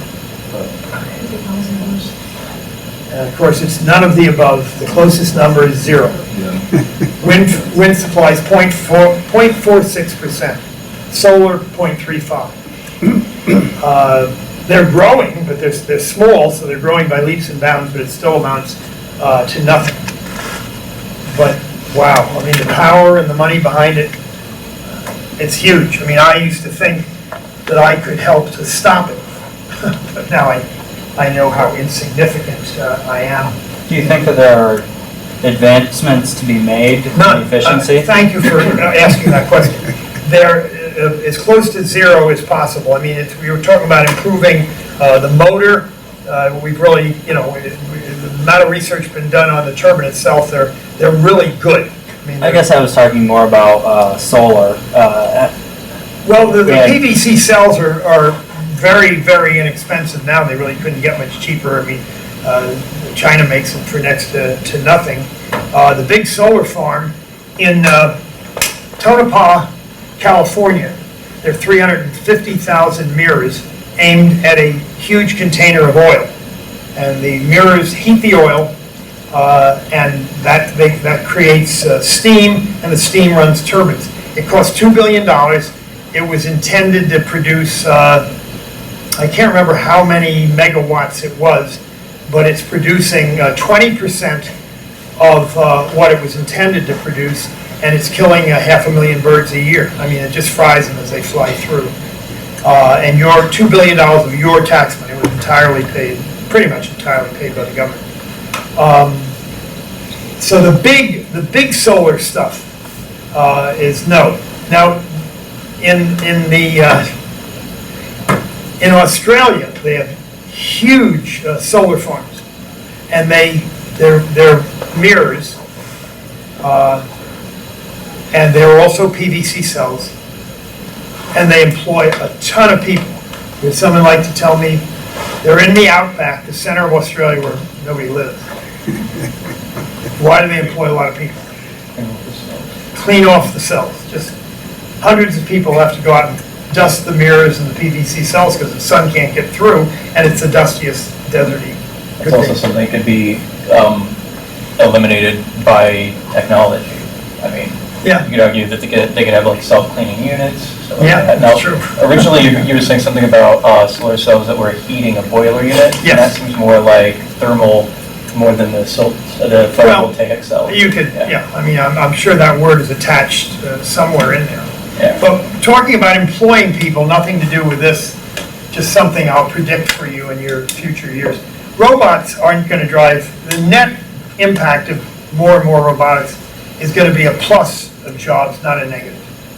I mean, eventually, more jobs will be created by robots than will be eliminated, although there is both of that going on. Sometimes initially it's elimination, but that whole industry is going to be huge, just as computers. So another issue with the solar is just the amount of land mass that's necessary, because you're laying the cells out flat on the surface, and there's an opportunity cost to the use of that land. So solar makes some sense in areas where there's a lot of sunshine, but there's also a lot of open space. So the empty deserts of Nevada and Arizona, it may make more sense to use it there, but in a place like, you know, Southern California, LA, Chicago, you know, densely populated areas, there's much more value to that land and alternative uses than laying out the solar panels. Absolutely. I think it's figured out in wind, it's 50 acres per kilowatt hour. And I have a slide that'll puts that at a world level here in a moment, but I'll go back here. The whole wind and solar push developed because of a mentor of mine by the name of Marion King Hubbard, who was a brilliant petroleum engineer. I was working with him in the late 50s when he predicted peak oil. And he predicted by 1970 we would hit peak oil. And peak oil was defined as the year in which we used more oil than we found. I mean, every year we find more oil. So he said by 1970 we would use more than we found, and therefore we'd be on the decline. And while he was a brilliant petroleum engineer, he was an absolute idiot when it came to understanding human nature, the human mind. Technology developed because his prediction was based on we wouldn't find any new ways of finding oil, any new ways of refining it, any new ways of drilling for it. He just envisioned static. Well, that humans make that impossible. There are few things that are static. We keep making things better. I can only think of a handful of things that don't change. But I do think the wind turbine motor is about as good as it'll ever get. Maybe I'll be proved wrong. But when it didn't happen, by 1970, they figured, well, he's probably right, but the year's wrong. And so they moved it to 1980 and then 1990. And they didn't give up on the idea of peak oil until the shale gas revolution came along. But I studied under him, and it's just amazing. So if we were going to have peak oil, what are we going to replace it with? Well, we had too many anti-nukes to think we'd replace it with nuclear energy, so that's where the whole wind and solar, free energy from the sun and the wind was going to do it. Well, it can't do it because of the laws of physics of the universe. You can't ever get there where it can ever compete. But there are places out in the middle of nowhere where a wind turbine's a good idea. And all over Africa, if I had my druthers, I'd put PVC cells on every hut. I think I've got some space. Okay, that's the question I already asked you, and we've been over that. This is really interesting. We think of wind and solar as being renewable. We do use a lot of renewable energy, but it's mostly water and wood. And these days, we take down more dams than we build for environmental reasons. But there's something about a wind turbine, I don't think I have it here, it requires 250 tons of stuff. Cement, steel, rare earth materials for magnets. I would argue that wind turbines are not green, but the environmental costs of building a turbine are just gigantic. You need coal to make the steel. It's just amazing how much material, but they don't talk about that. They just talk about the free wind. And, they only work because of 55% subsidies. They came close to canceling them, but they didn't, and now I think the wind and solar people have such a grip on the government that even Trump isn't going to cancel it. And you're all aware that one solar company after another went bankrupt. Elon Musk's company was going to go bankrupt until he merged it with the Tesla vehicle. Anyone own a Tesla here? Of course not. There's no high school science teacher in America that could own a Tesla. They state that you can buy one for $71,000, but that one doesn't have seats. You really can't walk out of the showroom without paying $90,000. Aren't they working on a, like, 40,000 or less? 35. Something that's supposed to be more Now, I'll make a accessible? prediction for you, and I've been making this prediction for years, and I've always been wrong. I'm guessing Elon Musk has an IQ of 200, which is maybe 100 points higher than me, so he's way, way smarter than me. You know, he has a rocket ship company, and he's had this solar company, but the Tesla's going to run amok. Now, Tesla operates on carbon dioxide subsidies from California. If you have a company that's making a lot of carbon dioxide, you have to buy credits in California, and since the Tesla doesn't create any carbon dioxide, he sells his carbon credits and that finances his cars. Last year he produced 84,000 of his expensive cars that averaged $91,000 out of the showroom. He has predicted that he is now going to produce 500,000 $35,000 cars in 2018. My economic common sense says, number one, I don't think you can go from a $90,000 car down to $35,000 and have it operate 200 miles on a battery charge. I don't think you can go from making 84,000 cars max in a year to making 500,000. Something's got to give. The value of Tesla Motors is now greater than General Motors. General Motors produces 17% of all automobiles, and Tesla produces 2.2%. There's something wrong here. But again, he's way smarter than I. I don't know what his plan B is, but I think he's going to run out of room, and the stock is going to tumble. There's a lot of values in the battery technology. Well, I was going to say that, and also in creating the infrastructure. I mean, you could probably potentially profit off of that as well. I'm sure he has a plan B. I mean, you know, again, Yeah, their plan is to build a Google every day. Tesla charging station enough down the road where you could actually drive cross country Right. and these sorts of things. And I know Sweetwater just installed some charging stations for the Teslas that I'm sure I are still related don't think he can to pull it off. Mr. Surak's So I'm still personal projecting, ownership of if you own a lot of Tesla stock, somewhere down the line, you ought to sell it. Because it's $400 stock that makes it worth more than General Motors. You just can't hang. It's all there on how smart he is, and it's on a bet of the future. But it's crazy. Now he got the state of Nevada and the federal government to build the world's largest battery factory in, is it Nevada or California? Reno, just outside Reno. Okay, outside of Reno. And he's selling essentially a $6,000 battery that'll run your house. I don't think too many people, I think it only lasts for a day or so, but it'll run everything. I'm not sure how long that battery lasts. But I don't know too many. My wife wouldn't let me, we have a lot of blackouts. One day I'm in the basement, we have a full gym in the basement, and I'm bench pressing, and I had 180 pounds over my head when the lights went out. And we're on a rural electric system, and the lights go out a lot. Well, I'm lying on my back in a jet black room in this, I'm scared to death. Where the hell, I don't know where the rack is. I'm going to come down and drop 180 pounds on my chest. So I begged my wife to let me buy a generator that would put the electric back on and it test itself. And it was, I think it was somewhere over $5,000. It was really expensive. Well, she sat down and gave me an economic lecture, as John would have, of how many days a year do we black out? How many of those days am I lifting weights in the basement? What is the total inconvenience that these blackouts are going to, I mean, she could have been right here in front of your class and explaining, and she hasn't studied economics, she just has common sense. Well, we never bought the generator. Well, I think that same case is going to be with the $6,000 Tesla that'll run your house. That was what our speaker yesterday was referring to, about them working with the Tesla batteries to try to install for backup power generation. But the cost isn't there.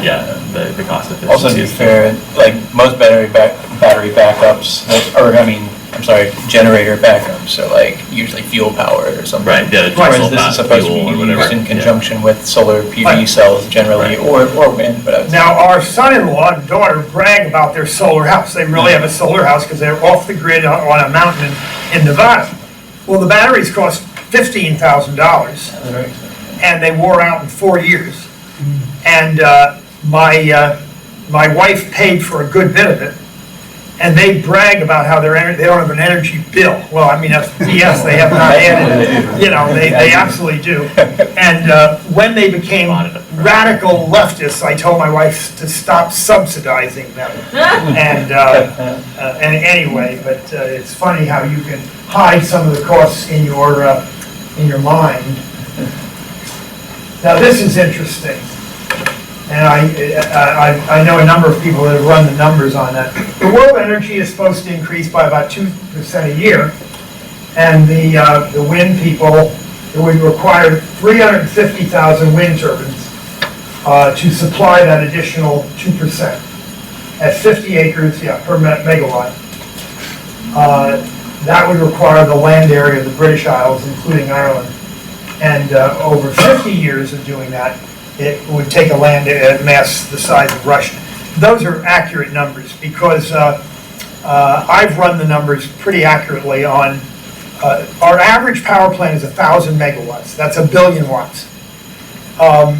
Coal-fired, gas-fired. Nuclear power plants. None of them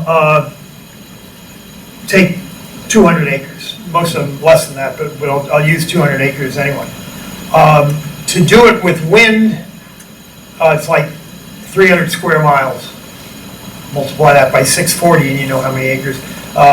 Solar, about 175 square miles. I mean, you can't, those are fixed physical costs. And then we know exactly how much energy comes from the sun per square kilometer or whatever. Those are fixed numbers of solar energy.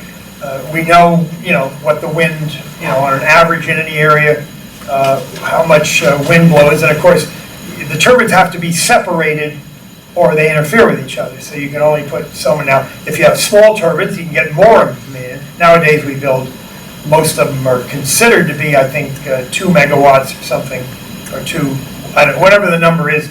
There's a plate on every turbine. If you find a wind farm, you can, get out of your car and walk in there, and there'll be a brass plate on every one of them, which will tell you what the wind turbine will produce. The wind associations are now admitting that they'll only produce 40% of that, but they're wrong. The national average that people who really are expert at it are saying it's 17% in reality, but they'll settle for 25%. So, all the numbers you read are all based on the plated value, which is absolutely absurd.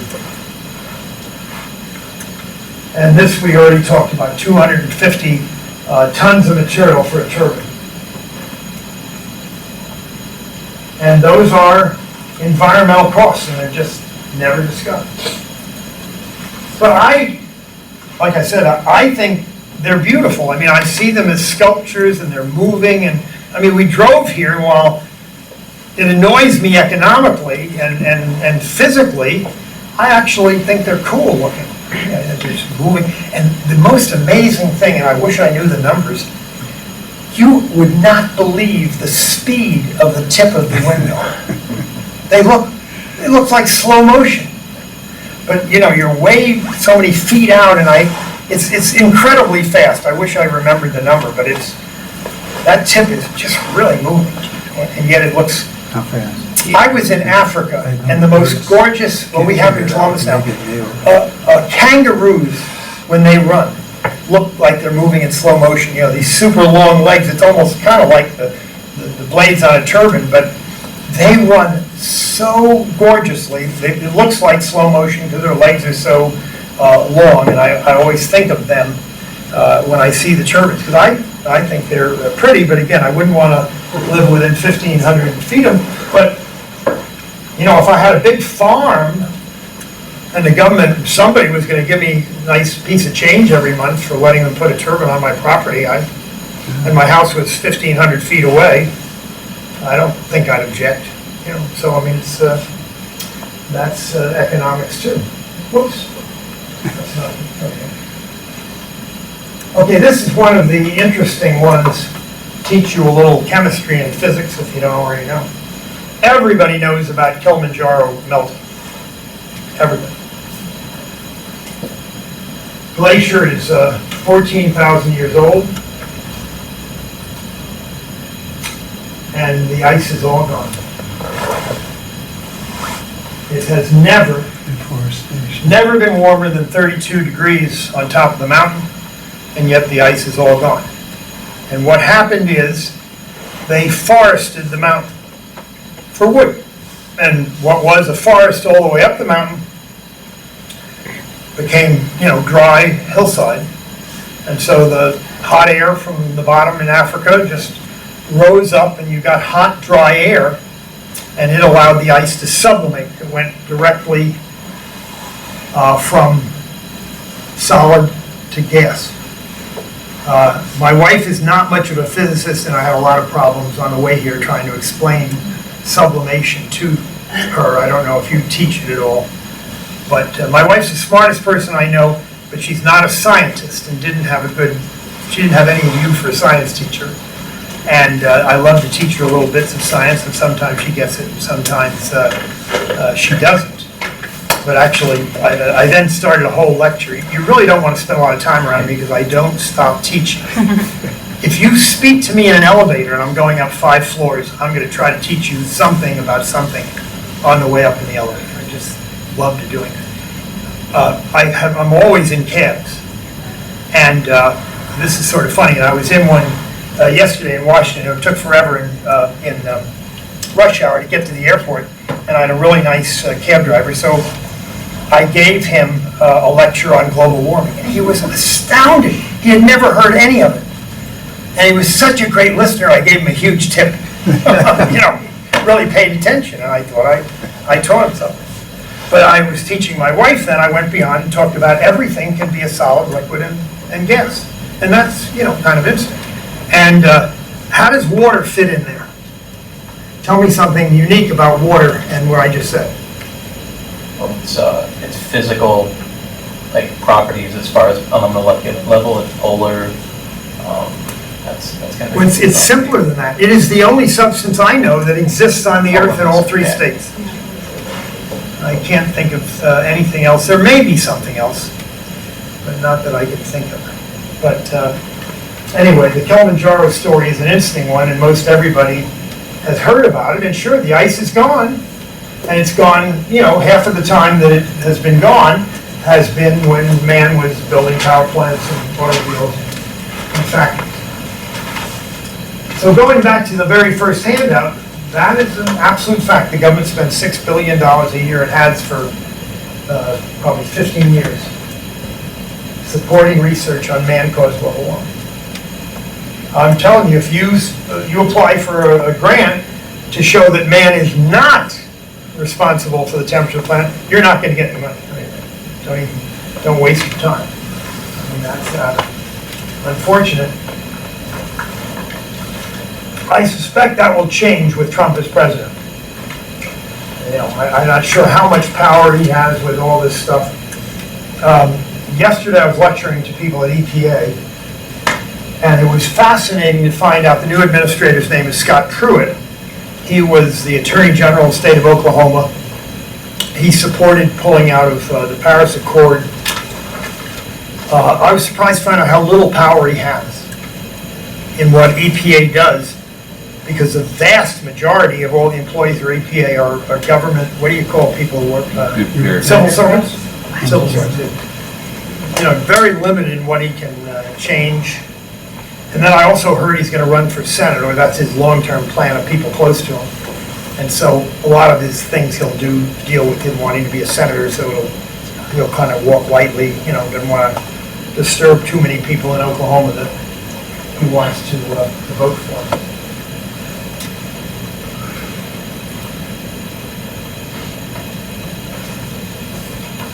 So let's talk about this. I mean, that's a pretty strong statement to make. And I totally believe it. I think what drives it is money and power, anti-capitalism, pro-socialism, and it's working. It's really working. I mean, you got the media's 100%. Everybody has heard about it. We have statistics to show only half the population believes man is warming the globe. About 50-50. I think I have a couple interesting slides putting why the 97%. Now we're getting a little bit, we're in good shape time-wise. We've been fabulous. Carbon dioxide is wonderful. Young lady over here pointed that out also. We only live here because we have carbon dioxide. And in fact, we're starved of carbon dioxide, or have been. But this is a recent study, 378 million additional hectares. I think a hectare is like 2 acres. Does that sound right to anybody? I always keep 2.2 acres is a hectare, I think, something like that. But anyway, it's a lot of land. And we're greening the earth. We're greening the earth because we've gone from 280 to 400. And that's all a good thing. And you know, the study that just came out this week from an English university, they added to that, this is it, Ghent University.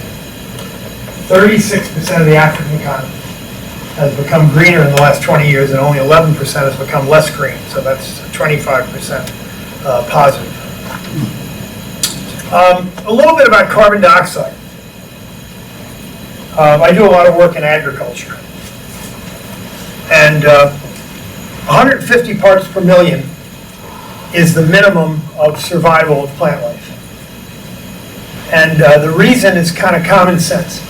We breathe through our mouths. Plants breathe through what's called stomata. They're little pores that open and close, S-T-O-M-A-T-A. And the plant must have carbon dioxide to survive. You know, we need oxygen. They need carbon dioxide. It really is true. If you breathe on a plant, you're doing something useful to it. I don't know what it would be numerically. My wife is smart enough or dumb enough to breathe on her plants. Gardening is her life. But the more carbon dioxide, the better. Okay, what happens when the plant is starved of carbon dioxide and the carbon dioxide content in the air is very low? The plant has to open and close its pores more often to get the carbon in. What happens with the plant every time it opens its pores to get more carbon dioxide? What bad thing happens? Loses moisture. Loses moisture. So that's the reason when the carbon dioxide content drops below 150, it has to, I mean, it's struggling for air. You know, it's suffocating.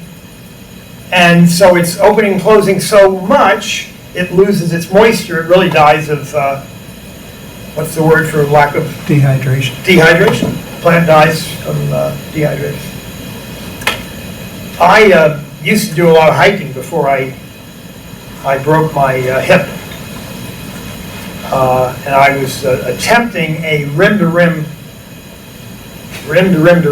hike in the Grand Canyon, which is actually illegal if you don't have a permit.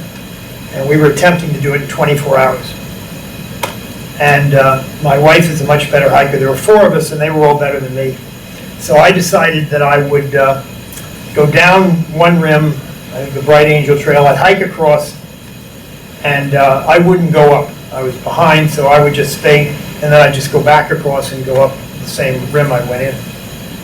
There were water stops all the way along, but I somehow couldn't find the water stops. So and it was 117 in the canyon. There were fires up on the top. And so I'm out of water. And I did not want to die of dehydration, so I decided I would drink the water in the river, the Colorado River, and the tributaries and so on. And I figured, well, I'd rather chance getting a stomach problem from bad water than clearly not having enough water. So I went in and I started drinking, and 30 minutes later, felt great. So now I had an unlimited supply of water. and I just drank and drank and drank, and I had the opposite of dehydration. I washed all the salt out of my body. It's called, you know the name of it? Hyponatremia. Never heard of it. Never heard of it. And by the time I get back to the other side of the canyon, I'm hallucinating. And a ranger found me, and he said, "You really look bad." And I said, "Hey, I'll be fine. I've done the Hawaiian Ironman triathlon 9 times. I'm a super athlete." He said, "Have you ever felt as bad as you feel right now?" I said, "No, I guess not." He said, I think you're going to be dead in an hour and a half unless we get a helicopter down to take you up. And it's about to get dark." And I said, "Wow, that's really expensive." And I knew how expensive it was because we took a cab to the beginning of the trail, and we asked the cab driver, had he ever hiked down and across and done what we were about to do, and he said no, because it cost $4,000 to be helicoptered down. I told him in the cab on the way. So when the ranger says we got to helicopter you out of there, I said, "Ain't no way." He said, "Well, let me bring the helicopter down and I'll have another medical." The rangers are all trained, and they had tested the salt content of my blood or whatever.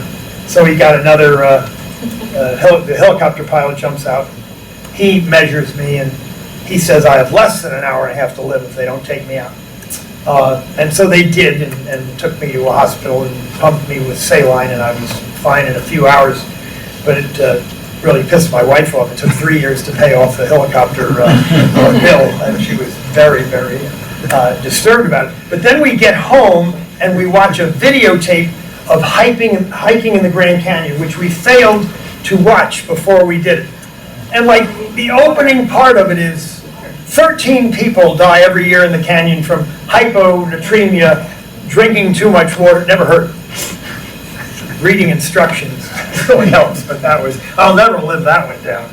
And my wife made it without any trouble. The most valuable lesson you've ever learned. It was. The most expensive. It used to happen to long distance runners until they started, because all they do is throw the water on them or drink, and they gave them nothing else. So now they incorporate The electrolytes. the electrolytes. In the water, And yeah. so that instead of, just getting water, they have choice of water or some of this. Well, our son-in-law that lives in Nevada with our daughter is a fireman there, and he actually laughed when he found out, because he knew all about it. It happens to firemen, over drinking, the same kind of thing. And I guess, as you say, they now have a handle on it, but they don't drink straight water. So this was the African study, again, positives. CO2 is all good. I mean, you are being taught or told every day by every media that carbon dioxide is bad. The net impact of controlling carbon dioxide certainly is telling you how many children you can have. You're creating a carbon dioxide generator. I mean, it's really, it's all good. Something that is all good, you're being told is all bad.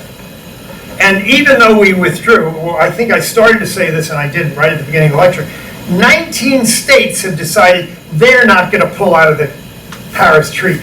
They're going to still try to reduce their carbon output. Now, how stupid can a state be? Or a city mayor? The mayor of Fort Wayne has said this. Is that right? Yeah. He's an idiot. But there are lots of them. But can they even do that? Because the Constitution says that's the kind of stuff that's up to the federal government. As far as I'm concerned, they can't. They can still pursue policies that would reduce their carbon emissions, which is the idea. Who in their right mind thinks the carbon emissions in Fort Wayne have any impact on the planet? It's crazy. A prudent politician in a world scared by carbon emissions. Yeah. You probably next year want to have a psychologist come in to explain what I don't understand about the human psyche that allows people. We'll discuss incentives of politicians in a few hours. Oh, great. I'm glad to hear.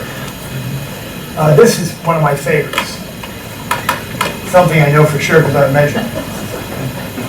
I don't know what the CO2 content in this room is. I know for sure it's over 400.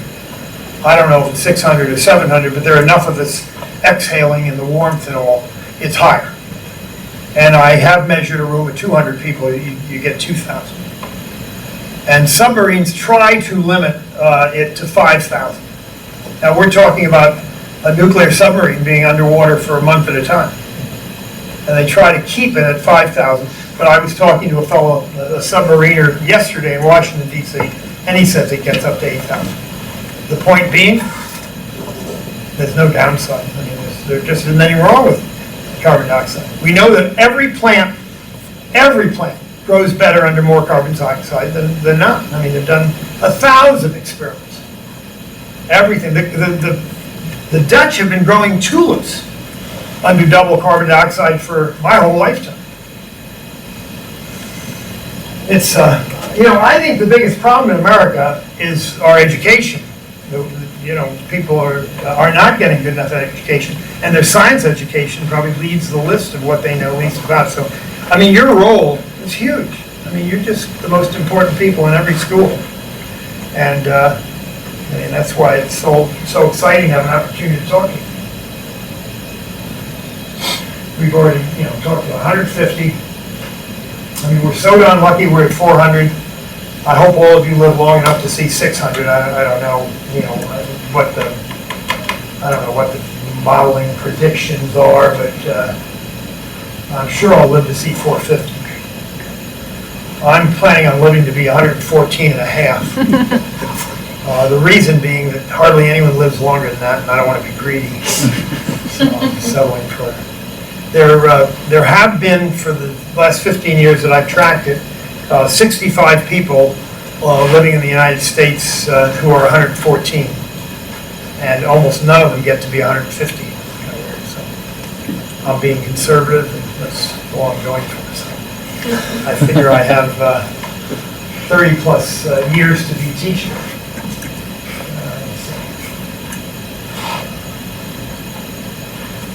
Now I'm going to teach you something that no one in this room knows, and it's really exciting. I'm an expert on shale gas. I will tell you, we have at least 1,000 years of it in this country. Now, is that a prediction of the future, like everyone else's prediction of the future? That's 1,000 years based on current consumption, or is that including the expected increases in consumption based on the availability? Boy, you have got me. You have really got me. None of the above. It's based on my knowing the geology of the United States, knowing the chance of finding gas in shale layers. So it's entirely a geologic prediction based on current use. Right, that just says no increase in... I have not factored in the increase at all, but to be honest, the 1,000-year prediction is, in my mind, conservative. It's everywhere in the world. We're the only one developing it. Here's a fact I'll bet. Raise your hand if you knew this. We're the only country in the world that if you own the land surface, you own the mineral rights below it. Only country in the world. Okay, a few, That's great. I didn't know we were the only ones. Every other country, the government owns the mineral rights. So what incentive do you have to invite the government or anyone in to drill on your land when it's not your oil and gas below it? So we're at least a decade ahead. That'll change. Other countries will catch up. I'm guessing that England might be the first one, but we're the only one. Okay, so there's a point. I mean, it's everywhere. We didn't know how to get it because there's very little oil and gas in a well. In 1961, I sat on an oil and gas well. There was a vertical well, and we had a 200-foot seam of oil sand. And we hydraulically fractured it. You put a rubber stopper above the sand and below the sand, and you run pipe through the rubber, whatever they call it, there's another name for them, and you build up water pressure. And the water pressure eventually breaks the rock over this 200 feet section, and you increase the flow. You get more permeability, you get more flow of oil and gas. But that was just 200 feet.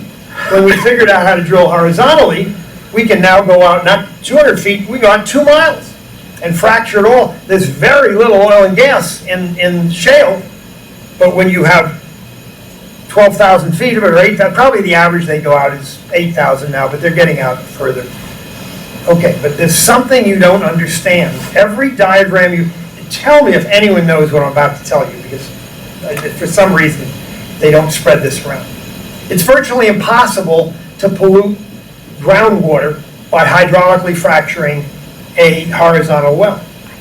But every diagram you've ever seen of a horizontal well looks like this. You come down vertically, turn a right angle, and go out. How is that possible? How can a drilling rig turn? How can you get steel to bend 90 degrees? You can't. You can't. Steel will bend 3 degrees every 100 feet.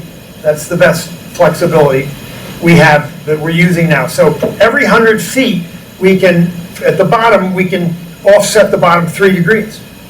Well, to get to horizontal, we need 30 strings of 100 feet. 30 times 3 degrees, finally you get horizontal. So all the shale gas wells go something, like this. It takes forever, 3,000 feet to get to where we're now parallel in the shale scene. You can't pollute groundwater. For some reason or other, the scale, you can't put a diagram in, that does that, so you just go like that. Now, if I didn't know all the people at Halliburton and Schlumberger, I wouldn't know that either. And I don't know why they don't promote it, because you can't, you really can't pollute groundwater by fracking 3,000 feet deep, which is the minimum depth. Most of the wells are probably more than 3,000 feet deep. But it's everywhere. You'd be hard pressed to find a shale layer that doesn't have a little oil and gas, but obviously they find the best ones, and they're going nuts over it. But my wife hates me to make predictions, but I make it anyway, and she's beginning to let up on me. I predict that in your lifetime and your children's lifetime, that gasoline at the pump, with the exception of California, will not exceed $2.50 a gallon for 6 consecutive months. It may, there are all kinds of perturbations around the world that might send it up to $2.59 or $2.69, but not for 6 months. And of course, you're down now, what do you hear, about $2.08, $2.09 around here. And we were $2.49 last week in Columbus, and we were $2.12 when I left town. And in the summer of 2008, they said we'd never see less than $3 again. Correct. Did your wife call you and say you're going to look at houses later? No, the house sold, so we never, we weren't able to even see it. I was gonna make a joke about you having to hurry, but. Oh, you made me feel terrible. Poor taste. I think it's my fault, because you should have been out of here longer. No, there's like the 5th or 6th house in a row that sold before we could even see it. That's funny. My daughter and our son and daughter live in Atlanta. They went through the same thing, and it happened until the 7th house. They finally got their 7th house, and it's the greatest house in the world, so it turned out to be. Well, luckily, we're not in a hurry. We love our house. We're just looking for a way to. Every time we visit Atlanta, we talk about the fact that they were heartbroken 6 times and how lucky they were. Okay, I think we're getting close. If you want to sell your house, now's a good time. There's really a shortage of homes on the market. So there is no downtime. Fracking is a word developed, by anti-fracking people. It sounds terrible, fracking.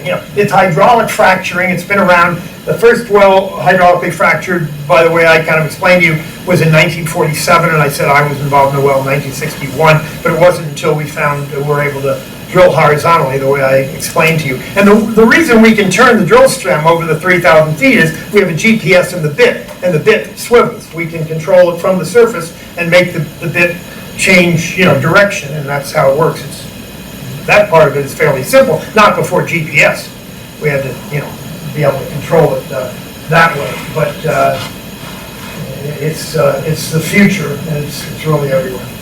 So with fracking, that seems like a pretty big issue right now, and people have talked about a variety of different questions. One is the groundwater that you already said you're going to be below the groundwater by the time you do it, so you're not worried about that.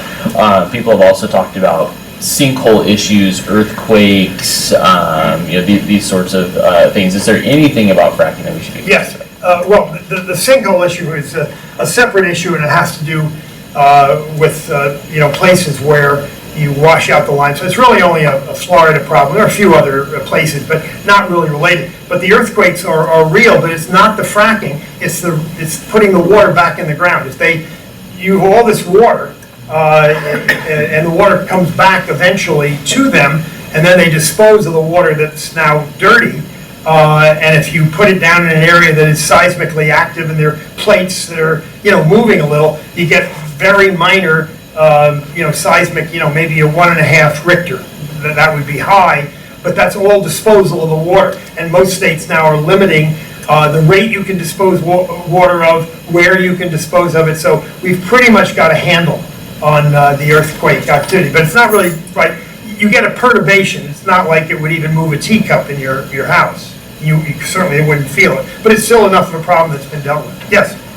I think the only issue that I have, I'll be brief. The only issue I have with the hydraulic fracturing isn't necessarily the act itself, but part of like the byproduct being a lot of different like pipelines being laid because of that, and the pipelines. The only problem I foresee is like the legal ramifications of land ownership and whatnot, and you know the use of like eminent domain in certain areas where farmers don't want to sell off their property, or at least easements, right? These are all very real, very political. They can usually get around it. Of course, you all saw it in North Dakota, the Indians. That was a whole. And it was funny. They were complaining, and you've all seen the pictures. About the environmental impact of the pipeline, and they left a mess behind at the campground. I think it cost like $30 million to clean up. It was something disgusting. But all those issues are absolutely real. But the oceans, all of the stuff you read, it's just basically not true. But this is my favorite one. 5 times more people conservatively die of excessive cold than heat, and yet we're supposed to be afraid of the heat, and that's conservative. New numbers are making it look more like 9 times more. So I think I don't think, if that's not the last one, I'm almost, what are we on? My God, it's 2 minutes to 3. John warned me I do not get 1 minute past 3. Which is why I have my $5 clock, so let's, okay. If that isn't the last one, it should be. I love it. Keely's people, found these lovely illustrations. Yeah, and this is the economics. I certainly believe it's immoral to deprive the poorest members of the world's population the benefits of affordable energy from fossil fuels. So, I hope you all see We were allowed this. to get rich using them, but no one else will be allowed to get rich. So I think that's the last one, but I can't be sure. Oh, I was going to go into this. Yeah, I'll make this one. You have this written down, but I mean, this woman at Harvard read 928 abstracts and just made her own decision that 97 of them believe in global warming. When a massive study was done by David Legates, who I was with yesterday in Washington, he studied 11,000 abstracts, found out 4,000 of them mentioned climate change. Only 41 of them totally endorsed. So it's absurd. And I think in the next one I mentioned that 31,000 scientists signed a petition 2 years ago saying that global warming, man-caused global warming. You have 4 more slides, if you want to go through. We do? Okay, I'll go really quick. There's actually a book. You can actually get the book with all 31,000 names in it. And who they are.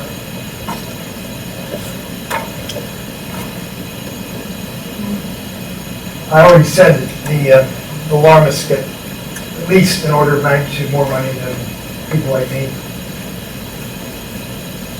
Aha! You've all been hearing about opportunity costs. What else could we do?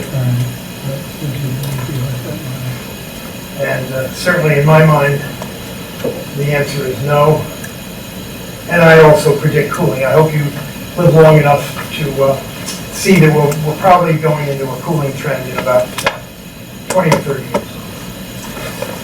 based on sunspots. And Keely was right, and that's it. Well, that's pretty good. Well, I'm a minute over.